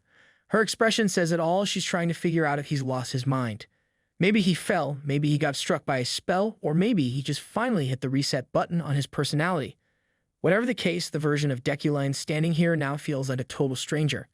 Before things get too weird, Deculein wraps it up. He says nothing more. His goals for the evening are complete. Store currency secured. A key character acknowledged, and best of all, he managed to leave the event without adding more enemies to the list. Ganesha watches him go. Before he turns away completely, he looks back and gives one last remark. No threats, no cold warnings, just a quiet jab of pride. He tells her that sending someone after her, that would be beneath him. And for the first time in years, Ganesha is left speechless. She stands still, unable to decide if she's impressed or deeply concerned. Back in the hall, Deculein takes a moment to think through everything. He replays his conversation with Ganesha in his mind. Things could have gone south very quickly. He does have the power and connections to cause her trouble through the guild network, thanks to his noble status. But taking that route would have been like dancing on a landmine. One misstep and boom, another death flag added to his growing collection. Then the system responds. It drops a message. A death variable has been avoided. That's the kind of news that makes a guy rethink every word he said that night. Apparently, if he had said even one wrong thing, Ganesha might have turned him into a floor stain. Imagine dying at a party just because you misread the mood. He wasn't even trying to gamble tonight. This was supposed to be a casual event. But in this strange world, even small talk can be deadly. Smiles are traps. Conversations are minefields, and Deculein somehow just walked through one and came out alive. Not far from him, across the event hall, another small storm brews. A girl with a confused and annoyed expression stands there. Really, she's related to Julie, the famous knight who also happens to be Deculein's awkward would-be fiancé. Rayleigh's patience is already thin. She looks at Julie, who's sitting like she wants the floor to swallow her whole, and asks what she's still doing here. Julie responds like someone who lost a bet just by waking up today. Clearly, she didn't want to be here in the first place. Her mood is so sour, it might curdle the drinks nearby. Rayleigh doesn't need a detective to figure out why. She jumps straight to the point and asks the one question Julie doesn't want to hear. It's about the professor. The moment those words leave her mouth, Julie's entire body tenses. That one question pokes a nerve like a needle to the spine. Rayleigh doesn't let up. She points out that she means Deculein. The whole room has been buzzing with whispers, rumors, and secondhand stories about their latest encounter. Most of them are not flattering. Julie doesn't hold back. She admits out loud what everyone already guessed, that their relationship is dead in the water. Whatever connection they had before is now buried under disappointment, silence, and unresolved grudges. and then fate decides to rub salt in the wound. The man himself shows up. Deculein walks near but doesn't stop, doesn't glance in her direction, doesn't give her even the courtesy of a passing nod. For a guy who supposedly loves parties, he leaves like he can't wait to be anywhere else. The nobles around them notice. Oh, they notice everything. Their eyes light up like it's Christmas morning. This silent walk-away says more than words ever could. To them, it's obvious Julie and Deculein had a serious falling out. Another crack in the perfect Yukline image. And for these bored aristocrats, it's better than entertainment. It is a free drama they can feed on for weeks. But the most ironic part is even Woojin, the guy who literally created this world and is now stuck inside Deculein, didn't plan any of this. The original story never included moments like this. Julie and Deculein's awkward meltdown wasn't supposed to happen in public, which means things are changing fast. The plot is no longer under control. Even the villain of the story doesn't have plot armor anymore. A full week has passed since Deculein attended that chaotic social gathering, and this man has clearly been hitting the gym like he's preparing for the Magic Olympics. He's out here doing pull-ups like he's trying to become the first jacked wizard on a magazine cover. On top of his usual studies and telekinetic training, he adds physical workouts to his routine. Apparently, being smart isn't enough. Now he wants to look like he can crush a brick wall too. The sudden interest in fitness isn't just for show. Not long ago, this guy was coughing up blood on the floor like a drama queen in a tragic play. He tried combining fire control with his telekinetic powers, probably thinking he was unlocking some next-level combo like a gamer speedrunning real life. Any normal mage would have been sent straight to the afterlife with that kind of reckless experiment. But Deculein has a cheat code, his Iron Man attribute. Basically, he's Tony Stark if Tony decided to major in magical physics and bad life decisions. After surviving that near-death experience, he finally wakes up and realizes maybe it's time to build some stamina. That's how the workout plan starts. Now, thanks to his determination and sheer ego, he's beginning to look like a ripped model who moonlights as a college professor. It's ridiculous. You'd think he was preparing for a photo shoot instead of a magical audit. Once he finishes his flex-filled morning routine, it's time for work. Later, he is back to his office where Alan shows up like a loyal NPC with a message in hand. The letter is from the Magic Tower, one of those big-name, high-rank senders. Sounds serious already. Deculein opens it and finds out there is an audit hearing scheduled in 6 months. They want him to prepare documents related to his research. Basically, someone up there thinks he's taking too long and wants to poke around his work like it's some sort of delayed pizza order. This situation is more than annoying. It's dangerous. In this world, Deculein isn't just some professor for decoration. His title is directly tied to his chance of survival and escape. If he loses that title, he might also lose the only path back to his real body. And knowing how fragile this system is, that could be game over. Right now, Deculein decides to check his old laboratory to see if there's anything left that's actually useful. He steps into the room and immediately regrets not wearing gloves or a hazmat suit. The place looks like it got hit by a magical tornado and then abandoned for months. Broken equipment, scattered papers, and dust everywhere. It's hard to believe anyone smart wants work here. If Deculein had been using this lab regularly, no way he would have allowed it to fall into such a disaster zone. The mess isn't just bad, it's suspicious. There's one particularly gross corner that stands out, almost like someone tried to hide something under the world's worst pile of junk. He doesn't waste time getting his hands dirty, though. With a flick of telekinetic magic, he sorts through the trash like a rich kid too good to clean his own room. Among the wreckage, he finds a strange book. It's sealed and encrypted like someone was trying really hard to make sure no one else could read it. And guess who that someone was? Yep, Deculein himself. Classic move. Hide your genius in a mess, then forget where you put it. Thankfully, Woojin's skills make decoding the book pretty easy. Thanks to his comprehension ability, he unlocks it with little effort.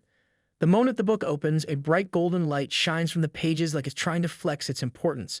This is no ordinary journal. It's loaded with research that seems way ahead of its time.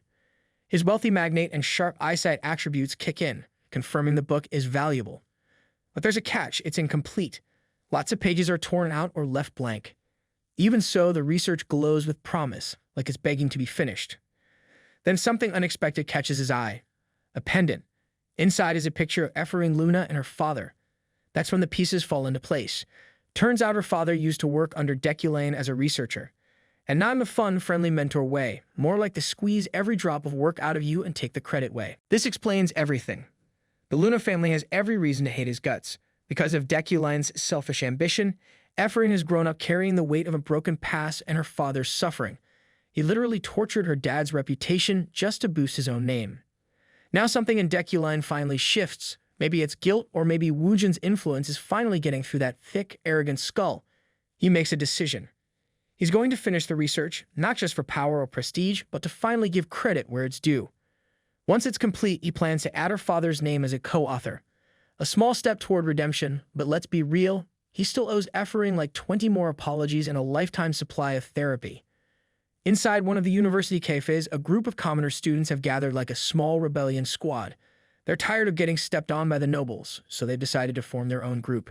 Strength in numbers. If they don't stick together now, the nobles will happily pull the rug from under them without blinking. Ephraim is among them, and suddenly she's put on the spot. Someone asks what she thinks. She looks like someone who just got caught in the headlights. The question hits hard, especially since her past is complicated. Technically, she used to be a noble herself, but that life is long gone. These days, she doesn't even have a proper home under her name. She's practically living like a magical couch hopper. One of them, Julia, has accepted Ephraim like she's a long-lost sister. The rest of the group has even declared her as their representative. Somehow, she's now the voice of the commoners.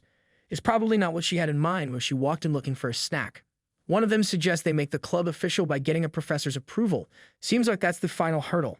They toss around names, but none of them are promising. Professor Relin is dismissed immediately. He's basically a noble guard dog in a teacher's robe. Professor Carmel has the same problem. Might as well ask a statue for help. Then someone brings up Professor Deculein. That name alone makes people pause.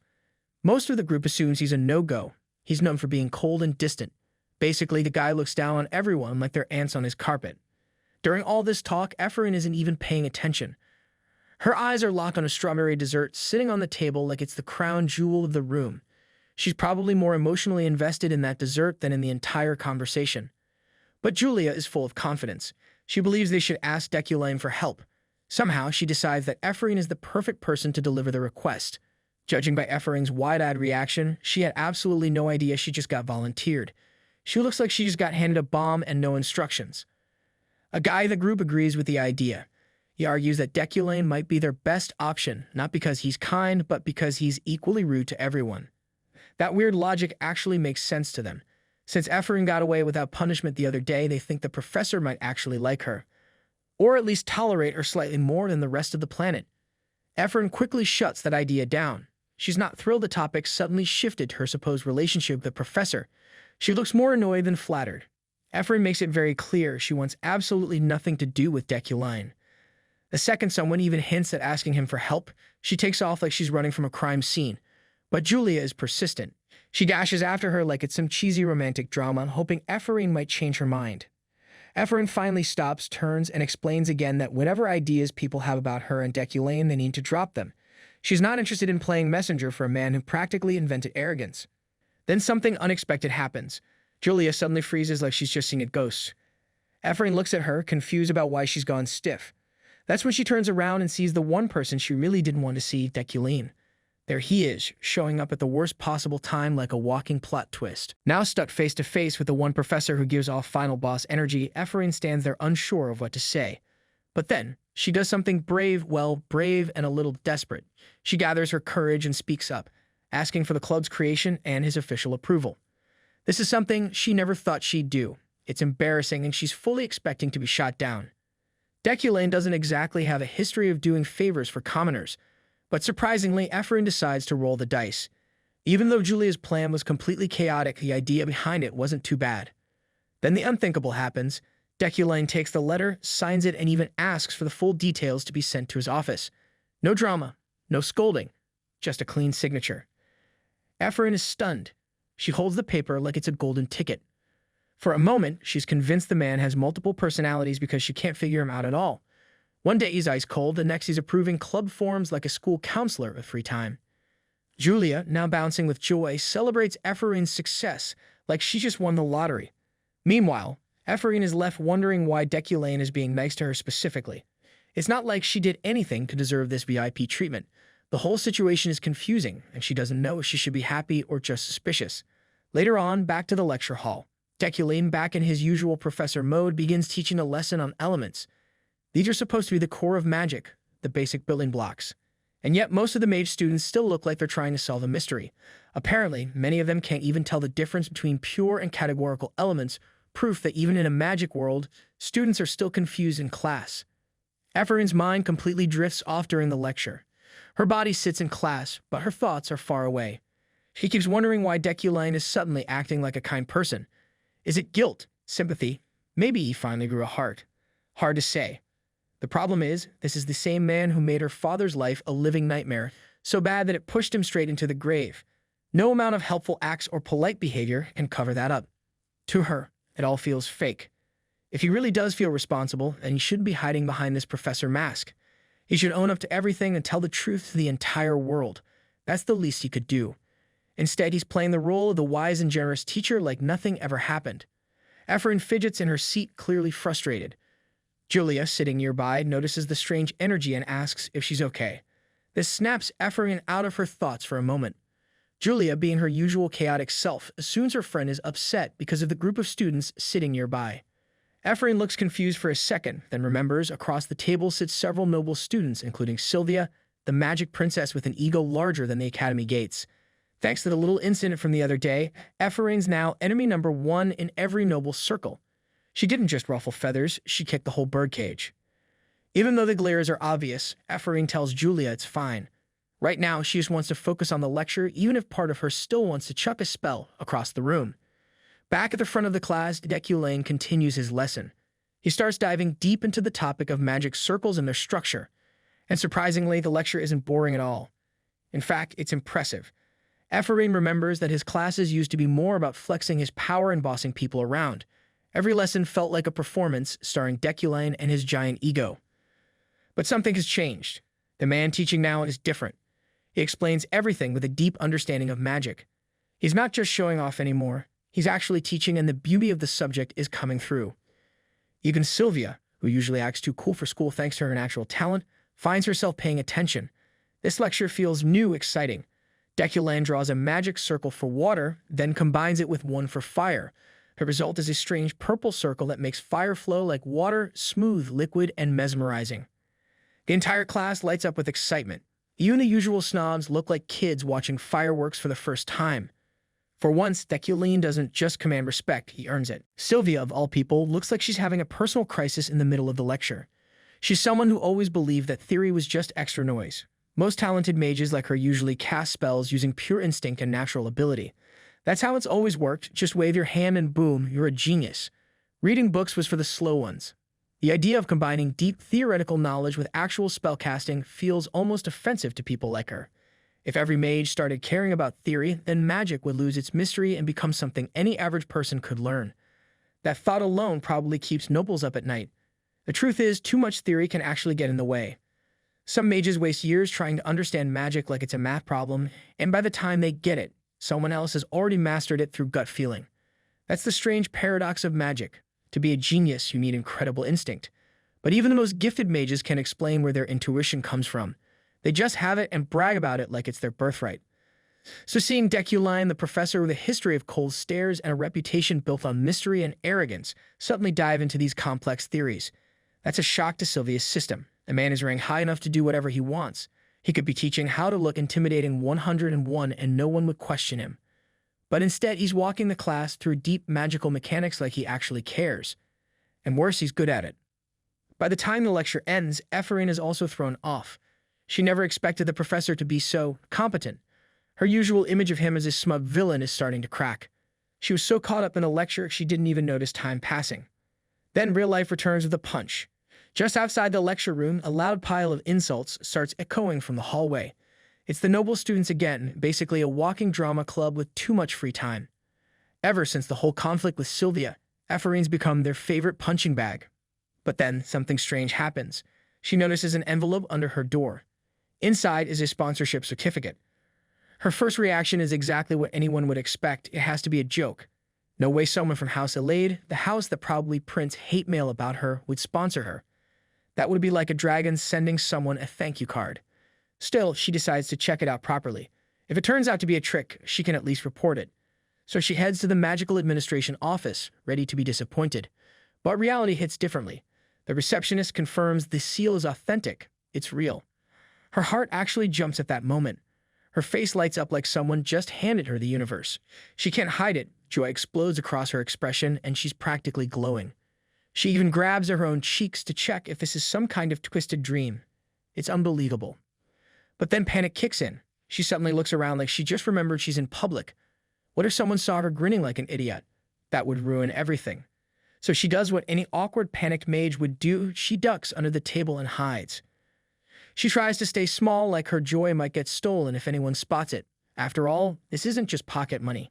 She's holding ownership over 100,000 L, basically the magical world's version of winning 100 million won. And here she is, reacting like she just robbed a royal vault and is waiting for the guards to bust in. Her brain hits full meltdown mode. She starts packing her things like she's about to go on the run. The staff at the office glance at her with suspicion, probably wondering if they just handed a fortune to someone who still doesn't know how taxes work. In her frantic mess, she even bangs her head on the underside of the table. That little bump finally convinces her this isn't a dream. This madness is actually happening. The sheer absurdity makes her tear up. For someone who spent so much of her life ignored, mocked, and underestimated, this moment feels like a miracle. Finally, someone out there saw her potential. It doesn't erase the past, but it gives her something she hasn't felt in a long time: hope. Maybe now she has a reason to push harder and believe in herself. Meanwhile, over at Yukline Manor, trouble is brewing in another corner of the world. Deculeine's half-sister finds out that he's heading to the Schatz and Jewel auction again. The name alone is enough to make her blood pressure rise. She still hasn't forgotten how this maniac threw away 10 million L at last year's event like he was ordering fast food.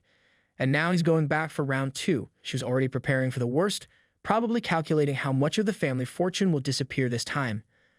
Honestly, having Deculein in charge of money feels like giving a dragon a credit card. Disaster is guaranteed. Meanwhile, at the auction site, Deculein is walking in the VIP lounge like a man who's about to buy something that actually matters. Ever since he first started using telekinesis, he knew something was missing. The magic was decent, but his materials were trash. His current setup involved wood and steel, a mix that screams budget version. Back then, he knew it was a temporary fix. Today, though, the real thing is finally here. A proper metal, one worthy of his upgraded powers and absurd ego, is going up for auction. So naturally, he's dressed in full dramatic professor mode, waiting for his moment like it's the season finale of his own life. But fate isn't done messing with him yet. Across the room, he spots someone he did not want to see. Julie, his so-called fiancée. The reunion isn't sweet. She sees him, stands up with the speed of someone ready to throw her hands, and storms over like she's about to file a complaint with her sword. Julie is clearly fed up. Her entire expression screams, "Why are you here again?" It's the classic energy of a girlfriend mad because you ghosted her for the 100th time. She immediately brings up that old committee incident with Sylvia and Ephraim, the one where Deculein basically decided to play judge, jury, and executioner. He looks at her like she's bringing up homework from 5 semesters ago. He doesn't get why she's so worked up. In his mind, that mess is ancient history. But Julie, she's not letting it slide. She accuses him of killing students' dreams with his constant sour attitude. She basically tells him to stop being a one-man dream crusher before he ruins more lives. Then she drops what might be her final warning, worded politely, but with the emotional punch of a breakup letter. Her tone makes it pretty obvious. She's done with him. Deculein, standing there all cool and detached, isn't surprised. In fact, he welcomes it. Her stunning looks don't fool him anymore. He doesn't plan on marrying her, not in this world, not even a fake life where everything is scripted. The truth is, Julie is a walking bundle of problems. She carries more death flags than a cursed video game character. If he were to go through with the marriage, he might not even survive the honeymoon. Deculein figures it's better to avoid that disaster now than get haunted by it later.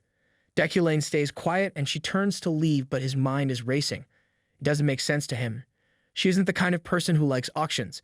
These events are boring, expensive, and full of people who speak in fake smiles. So what is she doing here? His curiosity gets the better of him. To mess with her a little, he asks her if she came all the way to the auction to tell him that. Instantly, Julie turns. She's enraged. She tells him that he is just full of himself and there is no way she would come to look for him. She acts like she came for something important, but even she can't hide the way her voice rises 10 levels in 2 seconds. 1 second she's calm, the next she's throwing a tantrum. Deculein says he gets it and tells her to chill out, and now she's left glaring, sulking like someone just stole her lunch. Funny enough, that pouty face actually makes him pause. For the first time, he catches himself thinking it's kind of cute. The same woman who's been a walking argument machine all this time is suddenly making him hesitate. Right when he's mentally listing all the reasons why getting close to her would be dangerous, this weird emotion sneaks up on him. His guard slips just for a second. It doesn't feel like him, it feels like Deculein's emotions are bleeding into Kim Woojin's. Until now, he's done a decent job of keeping his real personality separate from the one he's stuck playing. But maybe that line is starting to blur. Just then, an announcement booms through the auction hall, snapping him back to reality. The event is officially starting. He quickly shakes off the thoughts. There's no way he's catching feelings. Must be the body reacting on its own. Nothing more. At the auction, the first item is brought out. It's a vase. It sounds boring at first, but this one's different. It's crafted by a rare artisan from the East, and it glows with magical energy. The golden shimmer is so strong it actually reaches all the way to Deculein like it's calling him by name. He instantly recognizes the glow. Because of his skill, Midas Touch, he can see the value of things by the golden energy they emit, and this glow matches the same energy he found in his research. That alone tells him this vase isn't just decoration, it's a magical relic worth every coin. The host starts taking bids, and people throw in their offers like it's a game. Then Deculein ends it with one move, 2.5 million L. The moment he drops that number, the rune falls silent. Game over. He gets the vase instantly, but money isn't a concern for him. The guy's enough cash stashed away to fund a private army. What really matters is value, and this vase has it. It's not just expensive. It's important. That's how he plays the game. Buy the future, not the price tag. The auction continues, and Deculein turns into a full-blown collector. One by one, high-value items fall into his hands like he's on a magical shopping spree. A rare ring? Taken. A pair of special scissors? Snatched. A rune-covered necklace? His now. At this point, he's treating the auction like it's his personal loot box. And just when people think he might finally slow down, he casually drops a ridiculous bid, 5.5 million L. That number alone could make nobles faint. The entire hall stares at him, stunned that this professor is throwing around money like it's confetti. Julie, watching from the sidelines, looks like she's about to explode. In her eyes, he's not a professor, he's a bored rich guy with a drama addiction. She can't understand what kind of person wastes this much gold just to make a statement. Their personalities clash like fire and ice, and to her, he's clearly all about showing off. But she didn't come here to watch his circus act. She has her own goal. Her eyes are locked on a very specific item, Winter's Fire. It's not just rare, it's legendary. This final item appears on stage, and the entire auction house falls into a hush. The ore glows with both the power of flames and the chill of frost. That jewel energy makes it one of the rarest magical resources ever found in this world. Only dragon bones beat in value, and even that's up for debate. Julie wants it. Deculein wants it too. This is where things get tense. Bidding kicks off, and the numbers rise fast.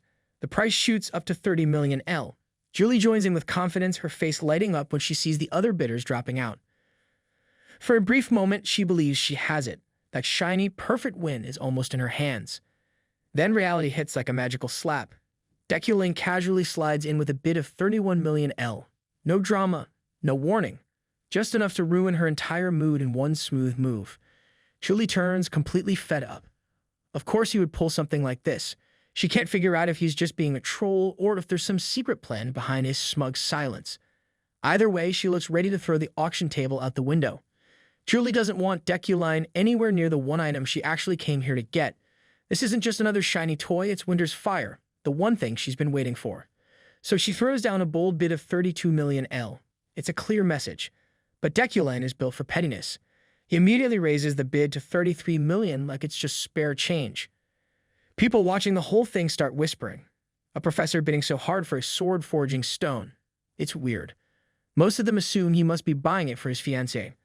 That would explain why he's stopping her from getting it herself. In their minds, it's just a strange way of being romantic. Then it hits Deculein. He suddenly realizes he's been locked in a bidding war with Julie this whole time. That confirms one thing, she's personally attached to this stone. Which also means if he wins it, she's going to hate him forever. No surprise there. But here's the problem. He wants it too. This is the first time in 3 whole years that the snowflake stone has even shown up. The item is insanely rare, and missing this chance might cost him more than just money. It's a risk, but Deculein is the kind of guy who eats risk for breakfast, along with a side of cold logic and dramatic flair. So he decides to go all in. The bidding war escalates like 2 kids fighting over the last cookie. The numbers climb fast until the price finally hits 42 million L. And just like that, the stone is sold. To Professor Deculein. The audience bursts into applause like they just watched a legendary duel. But let's be honest, it was 2 adults throwing massive piles of money at each other like they were swatting flies. People laugh, thinking Julie was the stubborn one the whole time. They assume Deculein only bought the stone to gift it to her anyway. From their clueless point of view, he's just a dramatic fiancé with deep pockets and strange taste. Julie, on the other hand, is ready to explode. Her anger is boiling over. She feels like they are repeating last year. This whole mess reminds her too much of what happened last year, when Deculein tried to impress her with expensive gifts and flashy jewelry on their engagement day that he had won after bidding for almost every Shin thing. She doesn't remember that as a celebration. She remembers it as one of the worst days of her life. No matter how shiny the gifts, everything from him always ends in disaster. The Deculein from back then was all about showing off. Power, money, status, he treated life like a giant contest, and he had to win every round. That attitude is exactly why Julie hated him. He flaunted everything except the one thing she actually wanted from him. And no, it wasn't some steamy romance drama, so calm down, you gremlins. What she wanted was respect, just basic human respect, but he never gave her that. Back on their engagement day, it wasn't just ruined, it was practically set on fire, and she was the one holding the match. Julie, despite being a knight with rank and dignity, still ended up tied to a man with a personality made of stone and sarcasm. Sure, she got promoted to captain for it, but people never shut up about the relationship. Gossip flew everywhere, and none of it was flattering. The worst part is that she knew Deculein himself had a hand in starting those nasty rumors. It wasn't enough to hurt her in private, he wanted the world to whisper behind her back. That was the day she made up her mind. Deculein wasn't worthy of her love, her loyalty, or even her time. Now she feels a similar sting. The same old frustration rises again, but then something unexpected happens. Deculein walks up to her, and instead of acting like the smug overlord he usually is, his face softens. He asks if she was also after the snowflake stone. Julie, already on the edge, takes this as yet another jab and prepares to fire back. But then, he says something no one would ever expect from a man like him. He apologizes. The word hits her like a spell to the face. She freezes. For a full second, her brain refuses to believe what she just heard. Deculein? Saying sorry? That's like a volcano politely asking for permission to erupt. Before she can react, he turns and walks away, leaving her standing there like someone who just got emotionally ambushed. Her thoughts spiral out of control. What was the meaning behind that apology? Was it real? Was it part of some bigger scheme? She has no idea. On her way out, she bumps into Josephine, her older sister. The woman, regal and confident as ever, tells her to come along for a ride. Honestly, Julie could use a break before her brain overheats from overthinking. Meanwhile, Deculein knows full well why Julie's so upset. He took something she deeply wanted, but even after all that, there's no sign of danger, no death flags, no cursed side effects. It's strange. The whole situation forces him to think about the original Deculein's personality. The man who, in another timeline, made Julie hate him so much that she actually killed him. Back at home, Deculein walks in expecting a quiet evening, but he's greeted by his maids wearing expressions that practically scream that he's in trouble. Something's clearly wrong, and the mood in the house is heavier than usual. The moment they mention a visit from his half-sister, Uriel, his whole body stiffens like someone just threatened his bank account. Uriel doesn't even give him a second to prepare. 1 second, she's nowhere to be seen. The next, she pops up behind him like a ninja fueled by financial rage. Her expression says everything. This girl is on the verge of exploding, and she doesn't waste time. She goes straight in, furious that he just blew through a mountain of money at the auction. That cash, by the way, was supposed to go toward expanding their mining operations. You know, something productive. To calm the situation, Deculein tries the classic rich guy excuse. He tells her that he bought something valuable and that it'll definitely bring profit. Sounds Mike's right. Problem is, Uriel's not buying it. In her eyes, he looks like someone using her effort and resources like a bottomless piggy bank. Her whole mood shifts. The hurt is written all over her face, and it's honestly painful to watch, even if she's yelling. She doesn't hold back. Her voice sharpens, and she tells him the truth he probably never wants to hear. She's tired. Tired of cleaning up after his careless spending sprees. Tired of being the responsible one in this cursed family dynamic. And most of all, tired of feeling like her hard work means nothing. To make things worse, her aura starts glowing red. Not pink. Not soft and sad. It's dangerous red, the kind of red that says someone's about to catch hands. And Deculein finally realizes how close he is to death. His villain's fate attribute kicks in, which is basically the universe's way of saying that he has messed up. He also sees golden light in her aura, which only adds more confusion. That light means this moment could actually turn into a big opportunity, but only if he handles it right. So what does this brilliant professor decide to do? He tells her not to worry. That's it. That's the plan. And that right there is his worst move yet. After everything she just said, this guy thinks a calm little "don't worry" is enough to fix things. Uriel reacts exactly how you'd expect. She explodes. Her voice rises with years of frustration. She lays out every single thing she's gone through. Every bit of stress, every sacrifice, every sleepless night, just so her brother could keep acting like some gold-plated disaster with no sense of consequences. Deculein, ever the smooth talker, tells Uriel she didn't have to go through all that pain, which is funny because he's literally the reason she had to. Uriel, still boiling with rage, reminds him just how bad things got after their parents died. Their estate nearly fell apart, and surprise, surprise, he was at the center of that disaster. And let's not forget the man just erased 150 million L in one day like he was deleting spam emails. Then, out of nowhere, Deculein drops a bomb. He tells her she can have the position of head of House Yukline.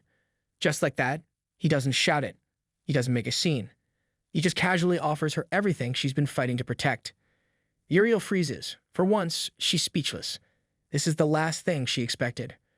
Her brain short-circuits trying to figure out if he's serious or just pulling one of his twisted jokes. Deculein, with his usual blank face, repeats himself. He means every word. She stares at him like he's grown a second head. Her first thought is that he must have taken a nasty fall and hit something important, like his sense of superiority. She figures he's trolling, but Deculein thinks she's just being dramatic as always. To prove he's serious, he even offers to take a deadly oath on it. That's right, he's ready to put his life on the line just to prove he's not playing around. Now Uriel is completely thrown off. This is not the same guy who usually treats every conversation like a chess match. She doesn't understand where this sudden humility is coming from. Maybe he's sick. Maybe he's possessed. Or maybe this is his new way of avoiding work. Still, she doesn't back down. She makes it very clear, if he dares to take back his word, she'll put him 6 feet under without hesitation. Then she storms out, determined to clean up whatever new mess he's created with that oversized brain and underused judgment. With Uriel finally gone, Deculein lets out a long breath like someone who just barely dodged a lightning strike. The system rewards him with 2 points for successfully preventing a death variable, and honestly, he feels like he earned every bit of that. No fists were thrown, no swords were drawn, and best of all, he's still alive. That alone feels like a personal achievement. He doesn't mind giving up the position of head. In fact, it's a relief. Less responsibility means fewer chances to mess up and fewer chances to die in some dramatic family feud. In his mind, if things keep going at this pace, his plan to escape this twisted world might actually work. Then, like the universe just loves dropping surprises on him, Ganesha shows up out of nowhere. The woman clearly has no concept of knocking or warning. She walks in and says she heard everything, and she's impressed. Apparently, she really believes he's trying to change. Deculein doesn't see the big deal. From his point of view, Uriel is just better suited for the role. She's got the brains, the drive, and the emotional range of a sledgehammer, perfect for politics. But Ganesha has more to say. She casually drops a bomb that hits harder than her fists. Uriel, the same girl who's been bossing him around since childhood, doesn't have even a trace of Yukline blood. That catches him off guard. Sure, he always knew they weren't biologically related, but this is new. No connection at all. That wasn't in the game. Not even a hint. The shock runs deep.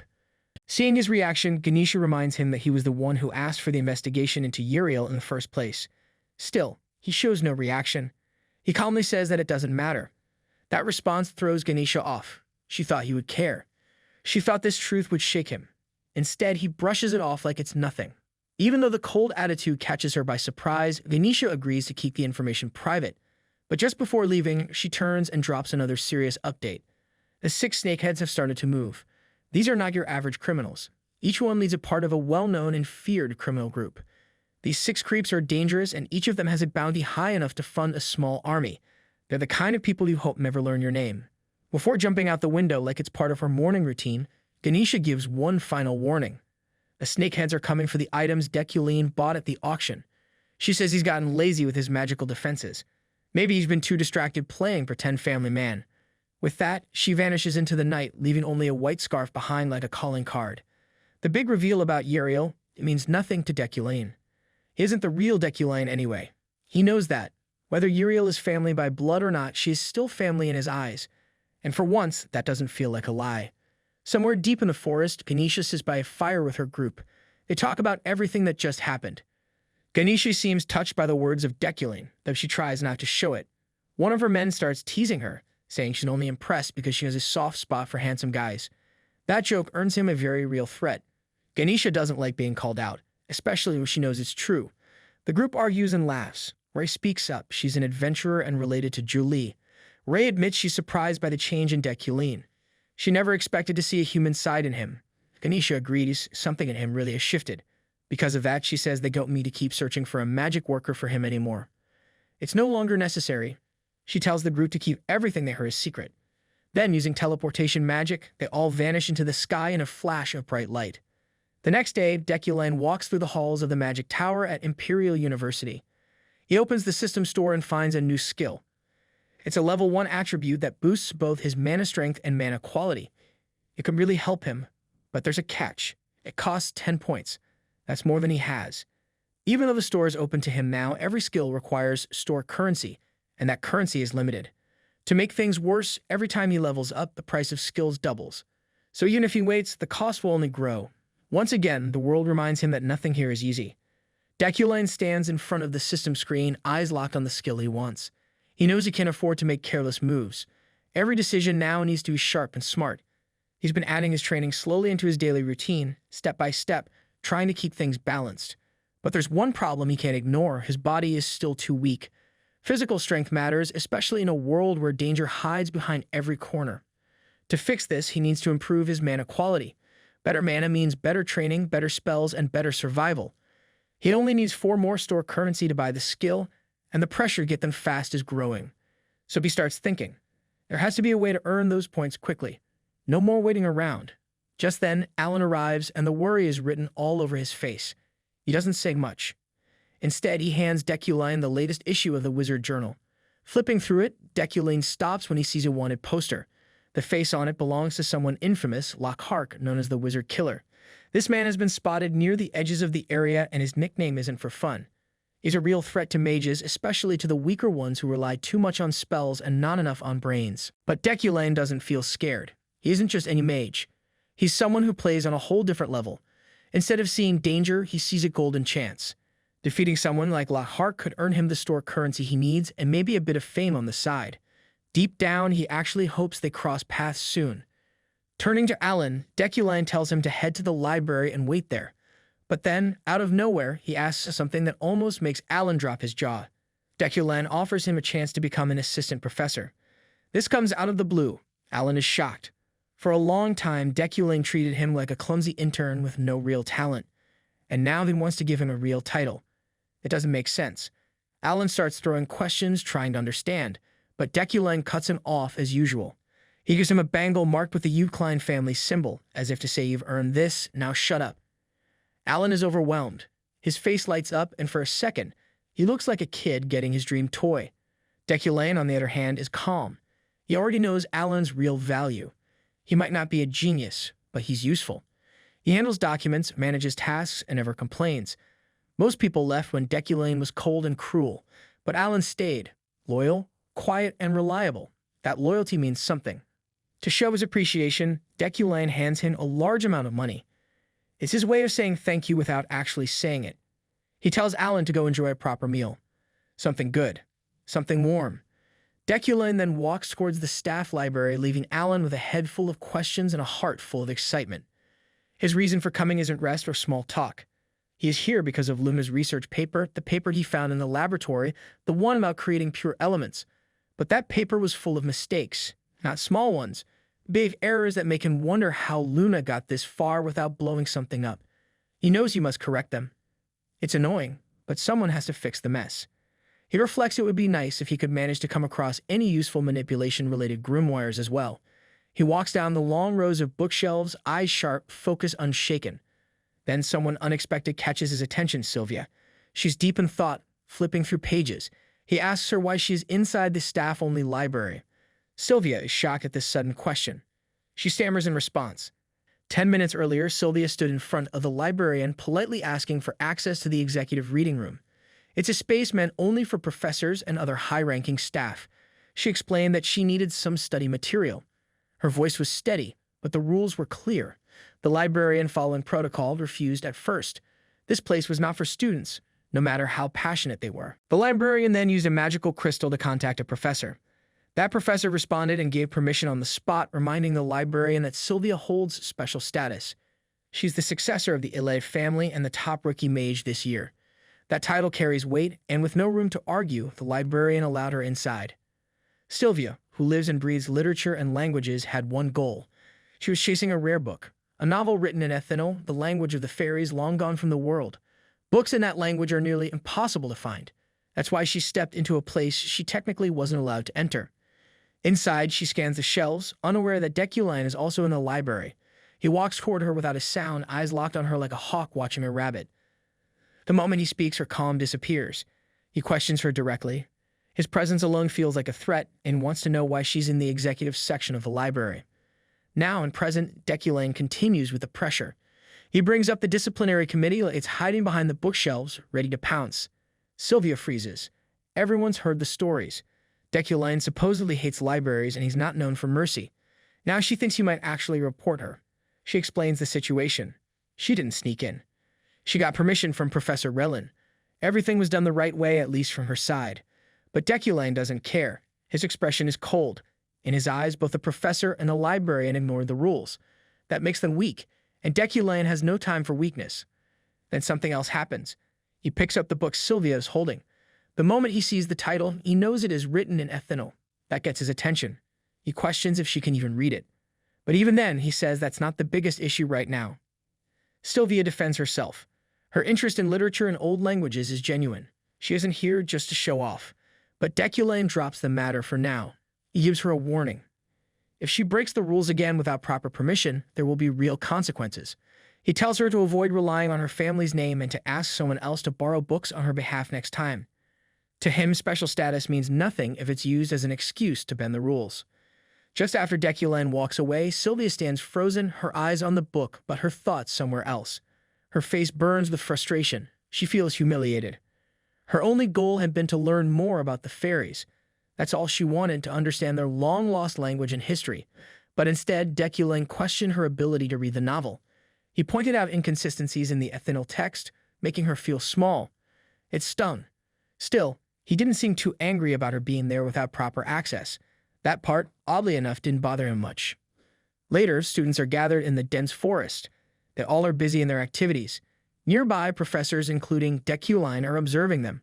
One of the professors says to Professor Relin that it's their first hands-on training session, yet they seem calm and comfortable. He guesses they are not afraid of the Mountain of Darkness, a place known for its magical power and extreme danger. Professor Relin says the training would have to stop by the night, but still, he is proud of them. The Mountain of Darkness is located a bit far from the university grounds. The mountain itself is no joke. It's filled with valuable resources, but also swarming with threats. A place like this doesn't forgive mistakes. Magic Tower guards this area closely. Protective barriers surround the forest, and patrols by on-duty professors are always active. This place is no playground. It's filled with deadly beasts, poisonous creatures, and enough magical energy to fry someone who makes a wrong step. Deculein watches the group from a distance. Professor Roland approaches Deculein looking worried. He tells Deculein that the on-duty professor for this week has not been decided yet. No one has taken charge. The danger level is high, and someone needs to be responsible. Then, without warning, Deculein speaks up. He volunteers. Everyone turns to him surprised. The man who avoids unnecessary tasks is now stepping up. The staff accepts his offer without question. Another professor silently nods, admitting to themselves that this is how a real leader behaves. Deculein doesn't just want to help. He has his reasons.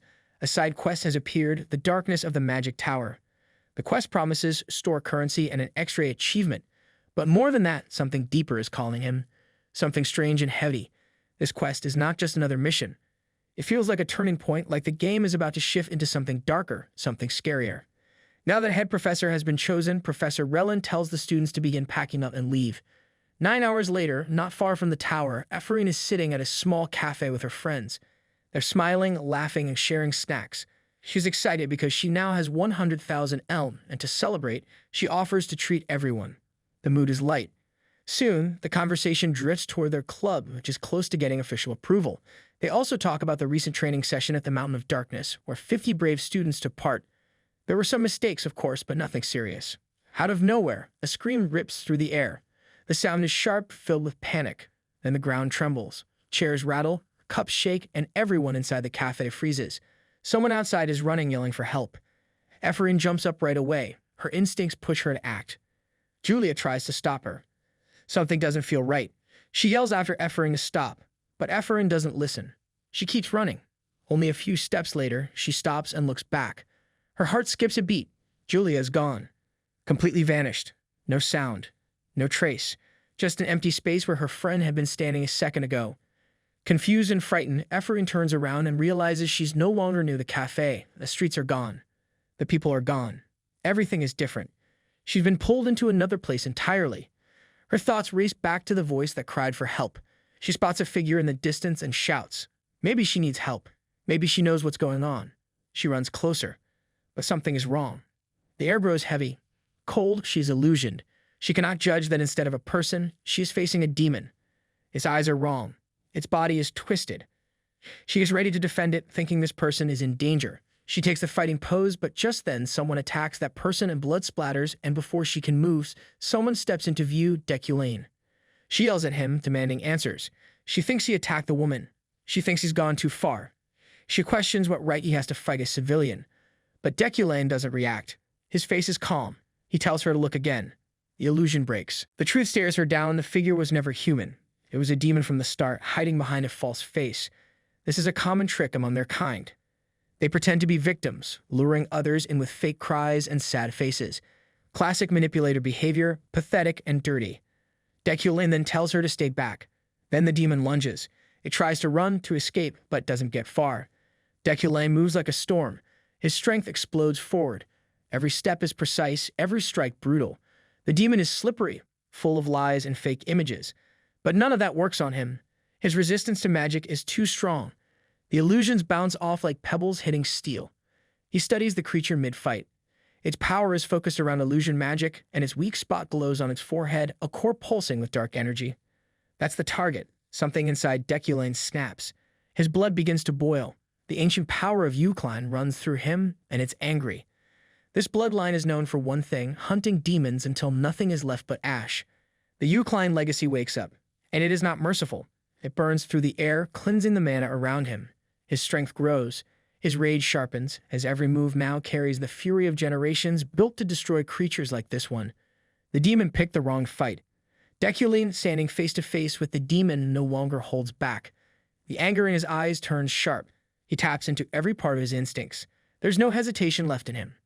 The promise to destroy this creature burns inside him like fire. The demon charges at him with all its strength, trying to overwhelm him with raw power. It howls, lashes out, and fills the air with dark energy. But it is already over. The moment the fight ends, the system responds. The side quest is complete. He receives store currency. More than that, he unlocks something special, his first true step into the power of Yukline. It's official. He has defeated his first demon, and it wasn't even close. He is still furious. He calls the creature what it is, filthy, corrupted trash. But something doesn't sit right. Looking at the full moon night, he feels a chill crawl up his spine. There's something wrong about all of this. Something deeper. This demon wasn't just wandering around by accident. Its presence means more. It's a clear sign that the world of the game is moving forward. It indicates the start of the game without the player. The story is writing itself now. The next day, inside the university building, Efrain suddenly jolts awake. Her eyes open wide and her body trembles. She's in a hospital bed, surrounded by soft sheets in a quiet room. The moment hits her hard and she lets out a scream. A nurse nearby speaks to her, asking if she's finally awake. Efrain barely responds. Her mind is foggy. She remembers the forest, but only in pieces. Faces, voices, fear. She can't put it all together. The nurse gives her the news. A demon appeared at the mountain of darkness. Efrain had fallen into one of its illusions. She passed out. If no one had come to help, things could have ended far worse. She was found just in time and brought to safety. But the worst part is, it was Deculein who saved her. That fact alone almost makes her want to scream again. Of all people, it had to be him. Then comes the shock. She looks at the clock and asks what day it is. The nurse tells her something that knocks the breath out of her. She's been unconscious for 36 hours. It's Wednesday now. She's already behind. Efrain leaps out of bed. Her legs feel weak, but she pushes forward, racing through the halls. She barely makes it to class on time. One of her friends greets her with a look of pure relief. They had visited her while she was asleep, worried she might not wake up. They're glad she's here, but the concern hasn't faded. Once the students settle into their seats, the room quiets down. They're ready for the usual lesson, but things don't go as expected. Today isn't a regular class. It's a special one. Something different is coming. A few moments later, the door opens. Deculein walks in, followed by Alan, who's holding a box. The students look confused, especially Ephraim. She stares at Alan, wondering who this guy even is. Without wasting time, Deculein introduces him. This is Alan. He's now going to assist him as a teaching aide. That announcement stuns the room. Everyone knows Deculein's teaching style. He always works alone. He doesn't share space, he doesn't like help, and he definitely doesn't trust people easily. So why is this ordinary-looking mage suddenly his assistant? Some students start whispering. Maybe this is some secret shortcut to a great job. Maybe working with Deculein could boost someone's career. But then again, Deculein is known for being impossible to please. Most people wouldn't survive a week under his cold stare. Ephraim thinks about her father. He was skilled, talented. But even at the age of 30, he couldn't get a teaching assistant position. That memory stings. So Deculein's sudden choice doesn't sit right with her. She wonders why Alan and why now. Deculein breaks the silence with a new announcement. Today's lesson won't come from books. It will come from experience, a real test. Each student, including Sylvia, receives a task and a timer. They have 3 hours to finish. Ephraim starts working, but her mind drifts. She thinks about her father's inheritance, the bracelet she is wearing. She always asked herself whenever she looked at it, which had now become her vessel. Questions arise in her mind. She wonders who was her father to Deculein, why did Deculein not give him even a chance, and why Deculein is doing all these nice things now. There's a connection, something she's missing. She tries to focus, but those thoughts keep pulling her away from the task. Sylvia, on the other hand, finishes her work in just 25 minutes and 15 seconds. Not even half an hour. Everyone around her is shocked. How does she do it so fast? They can't believe it. It's almost unnatural. Deculein and Alan watch her in silence.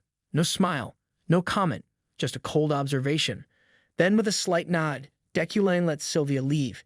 She looks calm, but inside she's boiling. She hates him. Every moment near him fills her with disgust. Meanwhile, Ephraim is drowning. She can't figure it out. Time slips away and she knows she's falling behind. One by one, each of them completes the task and leaves. After 3 long hours, everyone has left except her. Ephraim is still stuck in her chair.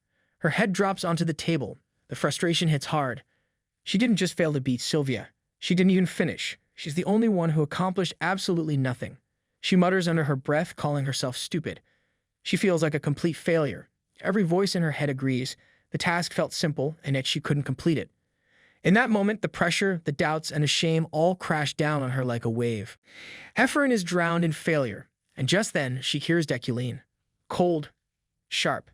He tells her that 5 hours and 40 minutes have already passed. Time that she wasted. He asks how much longer she plans to make him wait. The shock hits her like ice water. She looks up. He's still here. Even after all this time, he hasn't left. He stands nearby, arms crossed, staring down at her like a disappointed teacher watching a failing student. He doesn't hold back.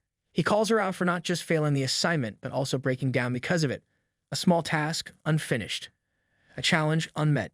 Instead of fighting, she crumbled. To him, that's the worst part. Deculein's words are brutal. He says no matter what happens, no matter who mocks her, beats her, or even stands in front of her like a living reminder of her resentment, she must remain cold, logical, unshaken. A mage who cannot control their emotions is just a child with sparkles in her hands. He looks at her with disappointment. It's written on his face. Then he turns his back and walks away, leaving her behind, broken and stunned. The room feels colder now. The only sound left is the quiet ticking of the clock. Ephraim clenches her fists. She slams the table. She remembers every word he just said, every insult, every challenge. Her heart burns not with sadness now, but with something else. Refusal. She refuses to accept that this is her limit. She repeats his words over and over, not to believe them, but to fight against them. Then it happens. A green light bursts from her bracelet. Power flares around her, wild and glowing. The aura wraps around her body, filled with anger, pride, and determination. She stands, her eyes fierce. She declares that she will succeed no matter what it takes. Meanwhile, Deculein is standing outside the classroom, lost in his thoughts. He is lost in thoughts, replaying everything, her failure, her tears, and his own decision to push her so far. It wasn't some act of kindness. No, it was pressure. A test. He wasn't going to go easy on her, because the world won't either. The future won't be kind, and neither will he. The demon at the Mountain of Darkness wasn't just a random threat. It was a message. A sign that the main quest is starting. Chaos is on the way. Evil will rise, and with it, heroes too. Strong, morally driven characters will emerge, and Ephraim could be one of them, maybe even the strongest of them all. But for now, she is nothing. Weak, soft, confused about who she is, still struggling to find her place. But Deculein has a theory. One day she might grow strong enough to challenge him. That doesn't frighten him, though. It excites him. He doesn't believe in fate. He believes in control. He believes in skill. And there's no way some rookie with a late start will outshine him. If Ephraim wants to rise, she'll have to rise above him first, and he won't make that easy. Just as Deculein is mulling over his thoughts, Ephraim steps out of the classroom and walks away. Deculein waits a moment before heading back in. He enters the classroom, eyes scanning the results of her magic assignment. He notes that it took her 6 hours and 25 minutes to complete it. That's a lot of time, but he acknowledges her efforts. Sure, she's a non-academy graduate with a long way to go, but the quality of her work can't be denied. It's impressive enough for first place. Just then, he receives a notification. That's another side quest completed and some store currency added to his collection. With that, Deculein figures it's time to head home. But as he steps out, a white-haired man steps into his path. Deculein recognizes the man immediately. He is Zeit von Grahan-Yukline, the head of the Grahan family and Julie's older brother. Zeit is a big deal, stronger than even Ganesha in combat, and known for his incredible skill.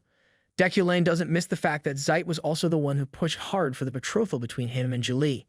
But now, Deculein can't quite figure out why someone of Zeit's stature would be seeking him out. It doesn't sit right with him. His mind starts racing, wondering if this meeting is tied to Snowflare's stone in some way. While Deculein doesn't feel any personal hostility towards Zeit, he remains cautious. He doesn't know what this meeting means, but he sure doesn't think it's a friendly chat over tea. He stays on alert, unsure if this is a serious threat or something more subtle. Zeit decides to speak his mind, but of course he does it with that usual smug tone. He voices his concern regarding the recent interaction between Deculein and Julie. Then, with a fake smile, he tosses out the idea of having dinner together, calling it a friendly gathering. It's anything but that. The whole thing reeks of a setup. Deculein sees through it almost immediately. There is no way out. Refusing now would only bring more trouble, and Zeit clearly made sure of that. The dinner offer isn't just casual, it's wrapped up like a meat trap. The moment Deculein agrees, Zeit jumps at the chance to say he'll plan everything himself, even tailoring the food to Deculein's tastes. How thoughtful! If manipulation had a flavor, Zeit would be serving it cold on a silver platter. It becomes clear that Zeit has spent time crafting this move. Every word, every offer, every fake smile is part of a bigger plan. He's not just a warrior with a sword, he's a political weasel, using dinner invitations the way others use poison. Deculein understands exactly what's at stake. Zeit puts family reputation above everything else, and going against that kind of ego could lead to far bigger problems. The next day at the Grahan estate, Julie hears the news from Zeit and reacts instantly. She's furious. Training, work, everything she takes seriously is now being shoved aside for some meaningless dinner she never asked for. Her schedule is already brutal, and now this, but of course, her big brother doesn't care. Zeit calls her reaction immature, brushing it off like she's just being difficult over something as minor as a rare metal. Julie tries to explain, but Zeit keeps talking over her, pretending like he knows what everyone wants. He goes off on this wild guess that Deculein must have bought the Snowflare stone as a gift for her. Julie says that if Deculein really were to present her with that gift, then she'll immediately break off the engagement on her own. She wants nothing to do with this drama, but Zeit keeps pushing. He tells her to drop the emotions, reminding her in that cold voice that feelings don't belong in politics. It's all about power, image, and legacy. He even throws in a cheap shot, saying as far as he knows there are not any men that love her so, or she has someone she has taken a liking to. Julie gives her answer right away. She makes it clear that her frustration has nothing to do with romance. No hidden feelings, no secret hopes. Zeit doesn't stop, though. He asks if this is all because of Deculein's messy past or his reputation. Julie stands firm. Her reply is clear: Deculein is not the reason for her anger. Zeit doesn't like being told no. For someone who walks around acting like a king, hearing a firm answer from his own sister clearly stings. Still, even with all that frustration bubbling inside, he doesn't press further. He knows pushing too much might backfire. Instead, he pretends to accept her answer, though anyone with eyes could see he's not happy about it. Before he leaves, he gives one last order. No concern. No comfort. Just a demand to show up on time and to sort out any problems before the dinner. The moment Zeit walks out, Julie snaps. All the frustration she's been holding in finally explodes. She swings her sword through the air with unbelievable power. Each movement cracks the air around her, sending shockwaves through the walls and floor. Rage pours out of her like fire, and the arena trembles under her fury. This isn't some weak tantrum, it's raw emotion mixed with incredible skill. Her subordinates are standing still behind her, saying nothing. None of them dare interrupt. They know this isn't the time for words. One of them, Varen, is watching her closely. He isn't just any soldier. He's a member of the Order of Hidkane and one of her most trusted. He notices the chaos in her swings and quietly comments on her sword, saying that her sword is rather turbulent. He seems concerned. Julie quickly regains control and apologizes. She seems embarrassed, not because of the damage, but because she let her emotions take over in front of her people. But Varen doesn't blame her. He understands her pain. He knows it's wrong for the head of the family to push her into some lifeless engagement with a man like Deculein. Everyone around them whispers about power and politics, but no one seems to care about how she feels. Julie warns him not to speak badly about Deculein, though. Even now, she keeps her distance from gossip, wanting to stay above the noise. To her, it doesn't matter who Deculein is or what others say about him. She only wants freedom from all this pressure. Varen falls silent again. He says nothing, but his mind is busy. She tells him that she is going back and he should get ready. Varen nods, but deep down he's thinking about the promise he made to himself. He's chosen a path that is dangerous, quiet, and full of risk. But he believes in it. He has found a way to prove his loyalty as her vassal. It is something that he thinks only he can do. He will make her happy. Meanwhile, Deculein is done sorting through the items he picked up from the auction. Each one is rare, powerful, and valuable. He is ready to equip Rufferan's ring, a tool made to improve mana recovery. Along with it, he prepares the Ancient Rune Necklace, a special item meant for storing mana efficiently. These things are more than just accessories. They are investments in power and control. He decides to keep the rest of the items locked in a secure vault as per Ganesh's suggestion. Thieves are everywhere, and Deculein knows better than to leave these items out in the open. Not everyone in this world deserves trust, especially not greedy little rats who think they can snatch what others earned. But then a problem shows up. The Frostflame Stone, the most precious piece of the lot, refuses to respond. No matter how hard he focuses, his telekinesis has no effect on it. Nothing moves. Nothing shifts. It just sits there, cold and silent, ignoring him like a stubborn child refusing to listen. He expected some challenge. Powerful items usually don't come easy. But this is different. His telekinesis doesn't move it at all. It feels like the stone is alive, pushing back against him, refusing to be controlled. The memory of how much money he spent on it returns like a slap. This wasn't some cheap trinket. Letting it sit unused is not an option. Then he remembers something he read during a quiet visit to the library. A fanged sword must be tamed. That process was referred to as communion. He wonders if that could mean forming an understanding of the sword itself. That's how legendary swords were once tamed. Not with force, but with respect and bond. He decides to try it. The moment his hand touches the stone, everything shifts. A rush of energy slams through him, sharp and sudden, but not painful. It's like the stone is talking to him in a language made of power. In that instant, he manages to gain the smallest piece of control, such as 0.1% comprehension. Still, even that tiny fraction boosts his mana by 300. A good start, but nowhere near enough. He quickly calculates the path ahead. If things keep moving at this pace, it might take a whole year to fully understand the stone. And that's assuming everything goes smoothly. This isn't a lazy walk, it's a mountain climb with weights on his back. Still, he puts the thought aside. Not everything can be rushed. He opens his schedule, scanning his plans for the next few days. And one event stands out, the dinner Zite arranged. A meal dressed up to look like kindness, but stuffed with politics and pressure. Just seeing it on the calendar makes his jaw tighten. Then something else catches his eye. A second date, older and far more painful. In just 3 days, there is a death anniversary he has to attend. It was already set before he ended up in this body. Both events hit heavy, like stones dropped into his chest. One's a forced gathering arranged by an overbearing political dinosaur. The other is a painful memory from a life that no longer feels like his, but still hurts like his. Deculein walks into Von Meschel, the restaurant where the dinner with Zite is arranged. Zite greets him warmly, thanking him for showing up. Zite casually mentions that Julie left before him, so she's probably waiting inside. Deculein follows him in. Once inside, Zite spots Julie first and greets her with a smile, complimenting her appearance in front of Deculein. He calls her stunning, especially in the dress she's wearing. For a moment, Deculein is taken aback. The difference between her usual battle-ready clothes and this elegant dress is striking. She looks nothing like the warrior he's used to seeing. He can't help but feel a sense of admiration for the effort she put into her appearance. He sees how much work she's done, and he respects that. The power she shows is not just in combat, it's also in her ability to transform when needed. But there's someone else standing beside her. Deculein didn't notice at first, too focused on Julie's change in appearance. It's another woman. Zeit introduces her. This is Josephine, Julie's sister. A simple introduction, but it carries so much more weight than it seems. Josephine is not just a family member, she's a force to be reckoned with. Deculein instantly understands that he needs to be careful around her. This isn't just some polite dinner.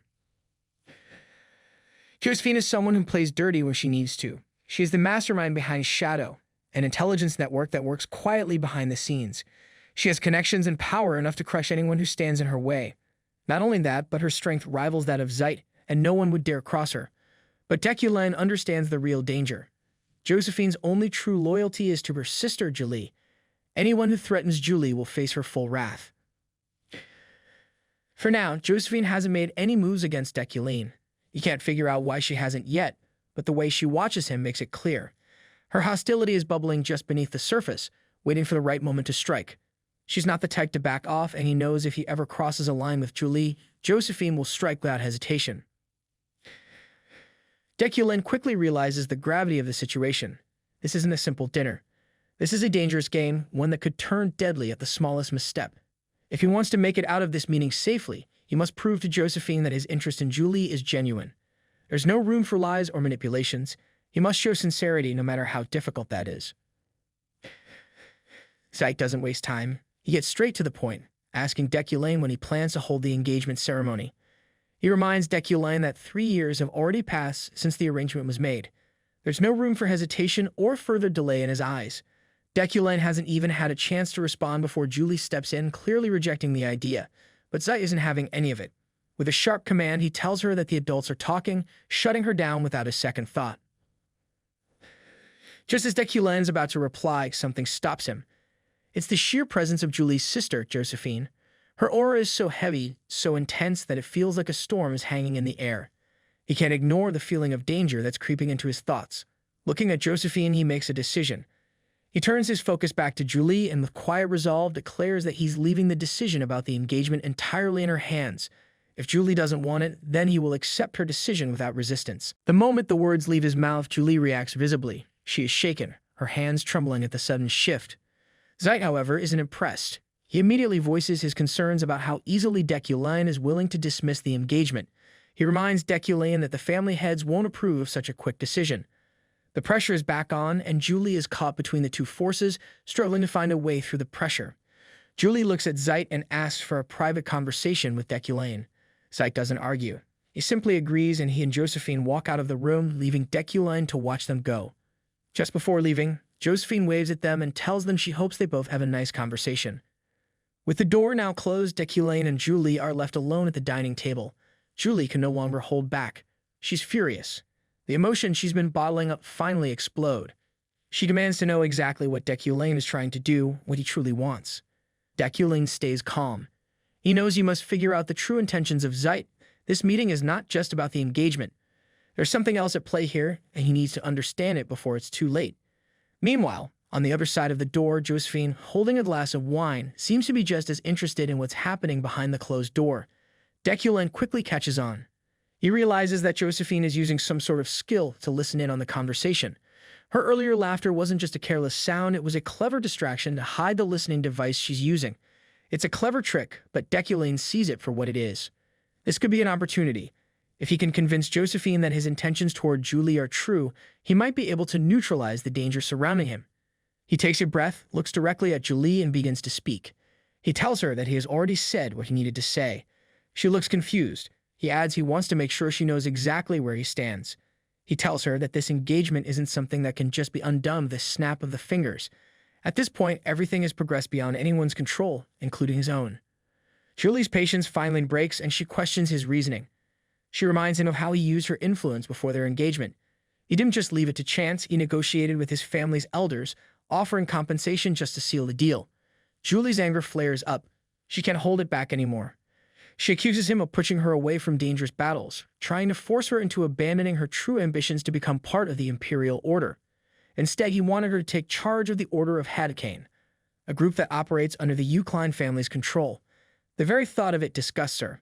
The flames of her fury grow hotter as she brings up something even more painful, the rumors he spread about her after she refused his plans. His manipulation cut deeper than she could have imagined. Her voice shakes with disbelief. She can't believe that even now, Deculein still tries to use these tactics on her. Deculein listens. He can't argue with her words, and in a rare moment of honesty, he admits it. He admits that he has knowingly manipulated her, forcing her into a situation that cannot be justified. There is no defense for his actions. His past choices were wrong, but now he wants to amend that. But Julie isn't someone to be deceived. She understands Deculein's resentment better than anyone.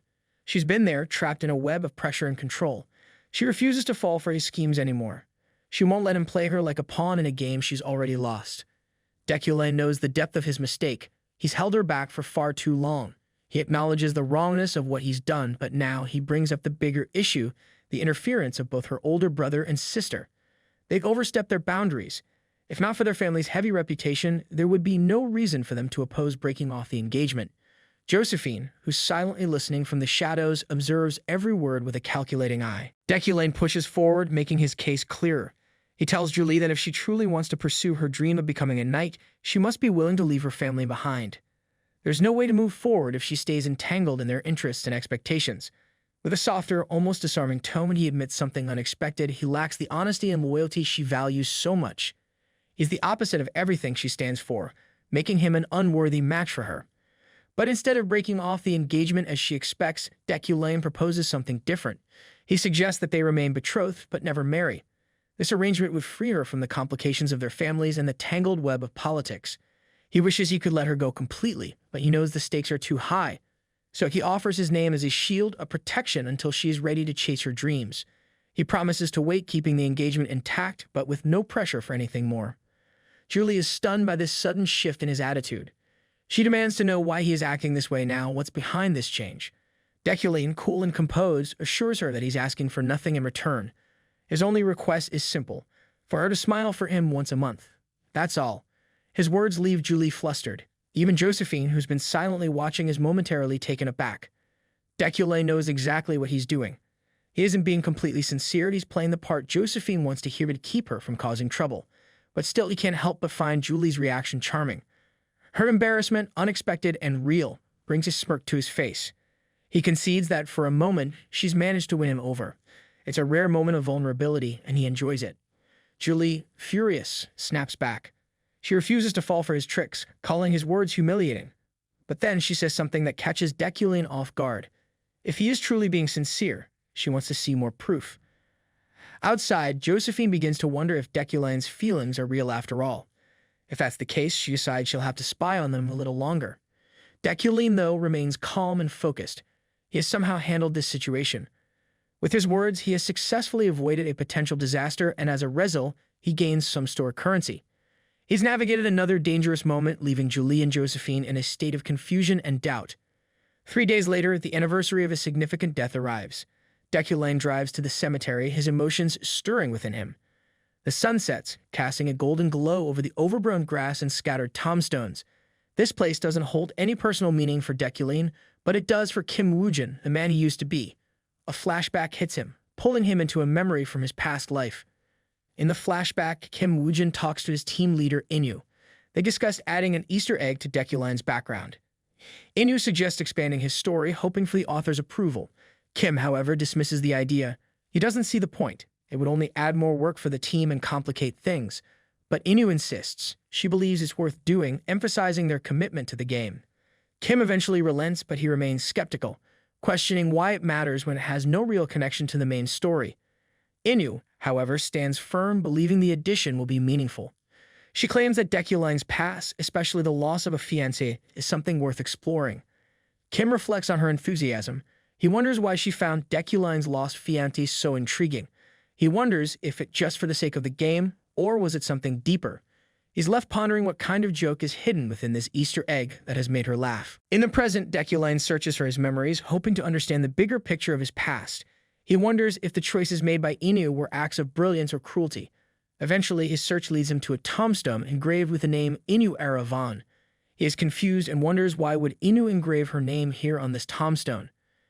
He remembers Deculein's character was modeled after Kim Woojin, and Inu had chosen to use her own name for Deculein's deceased fiancé.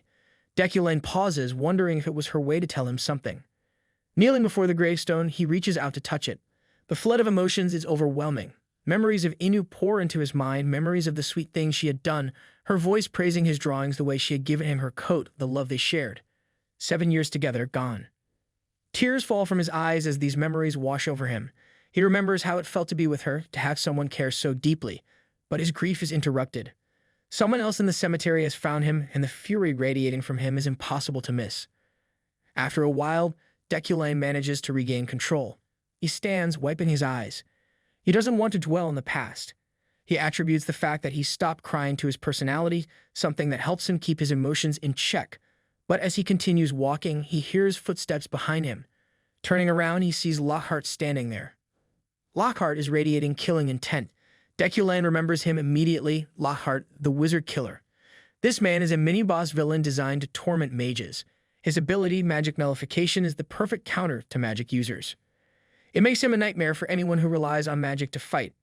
There's no real limit to his power, other than the need for physical contact, and once he's within range, he can nullify any spell with ease. Lockhart, as expected, doesn't hold back. He boasts about his immunity to magic, and as he closes in on Deculein, he launches a relentless barrage of strikes. Each attack is precise, calculated, and aimed to overwhelm. But Deculein doesn't panic. With swift and graceful movement, he dodges every attack. His precision is unmatched. Lockhart is stunned. Most mages would have been trembling in fear by now, but Deculein is effortlessly dodging all of his strikes. The frustration builds up in Lockhart. Annoyed by how easily Deculein avoids him, he unleashes a powerful strike.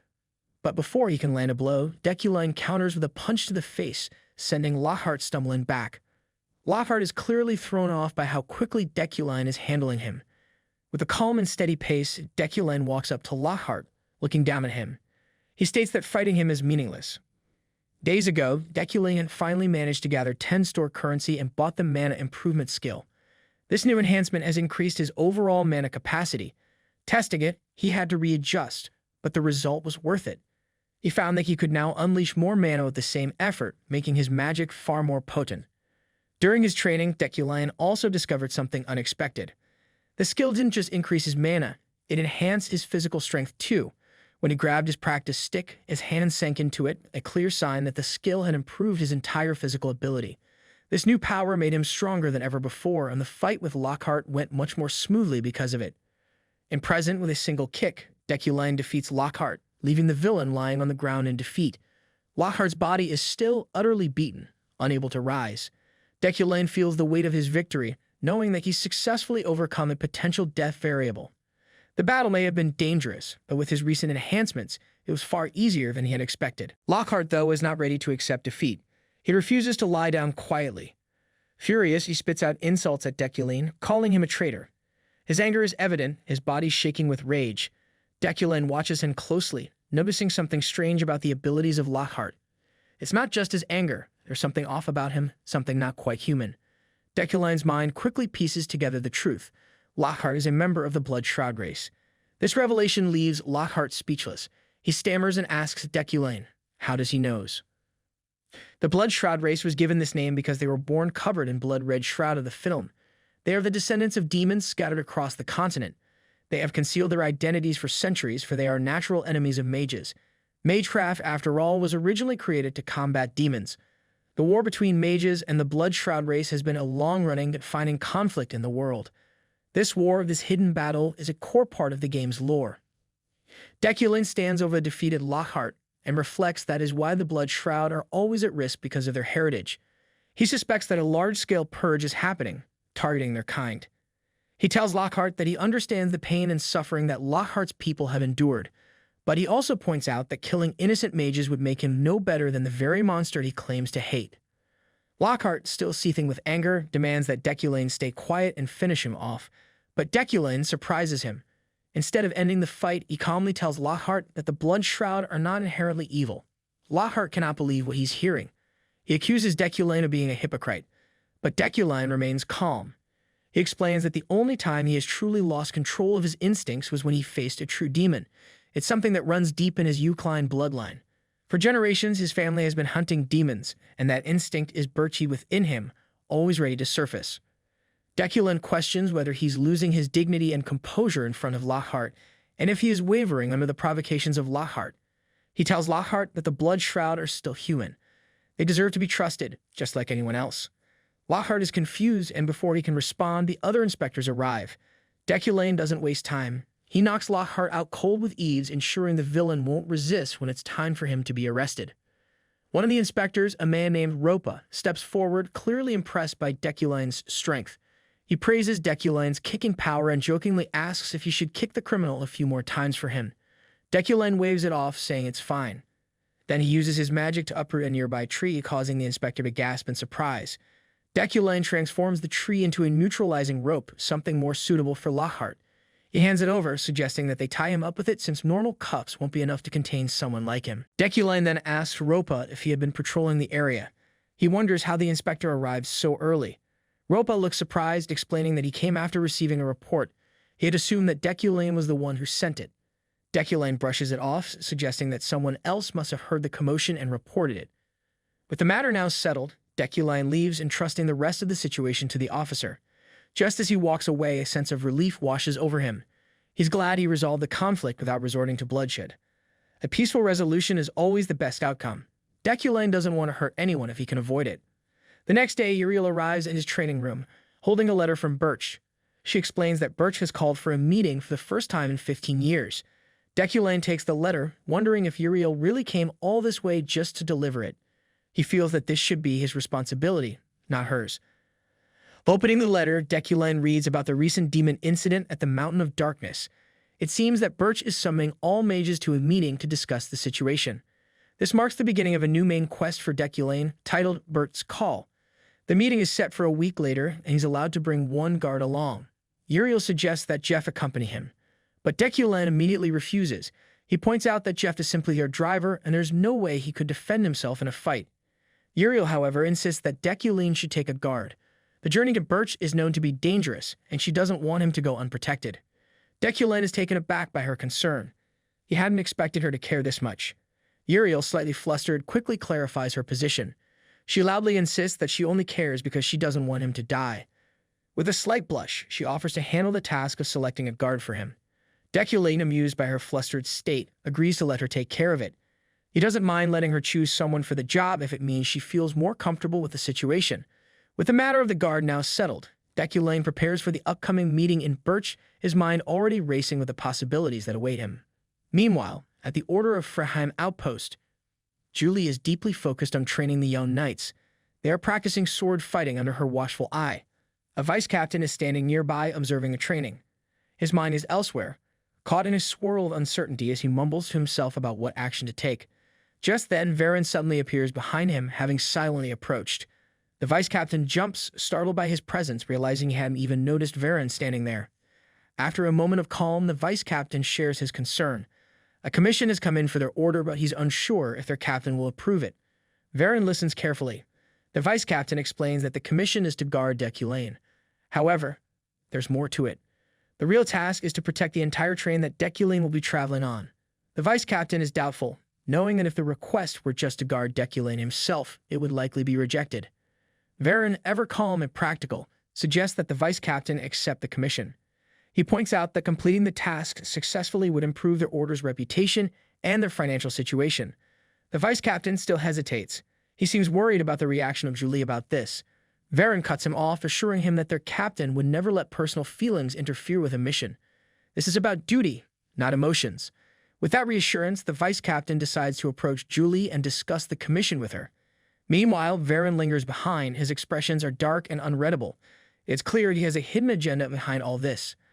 I hope that you liked today's video, and if you did, hit that like button as today's goal is 1,500 likes. Comment next part down below for the next part.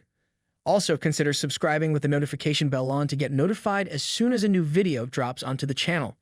You can also join the channel to support me financially and watch videos before public release.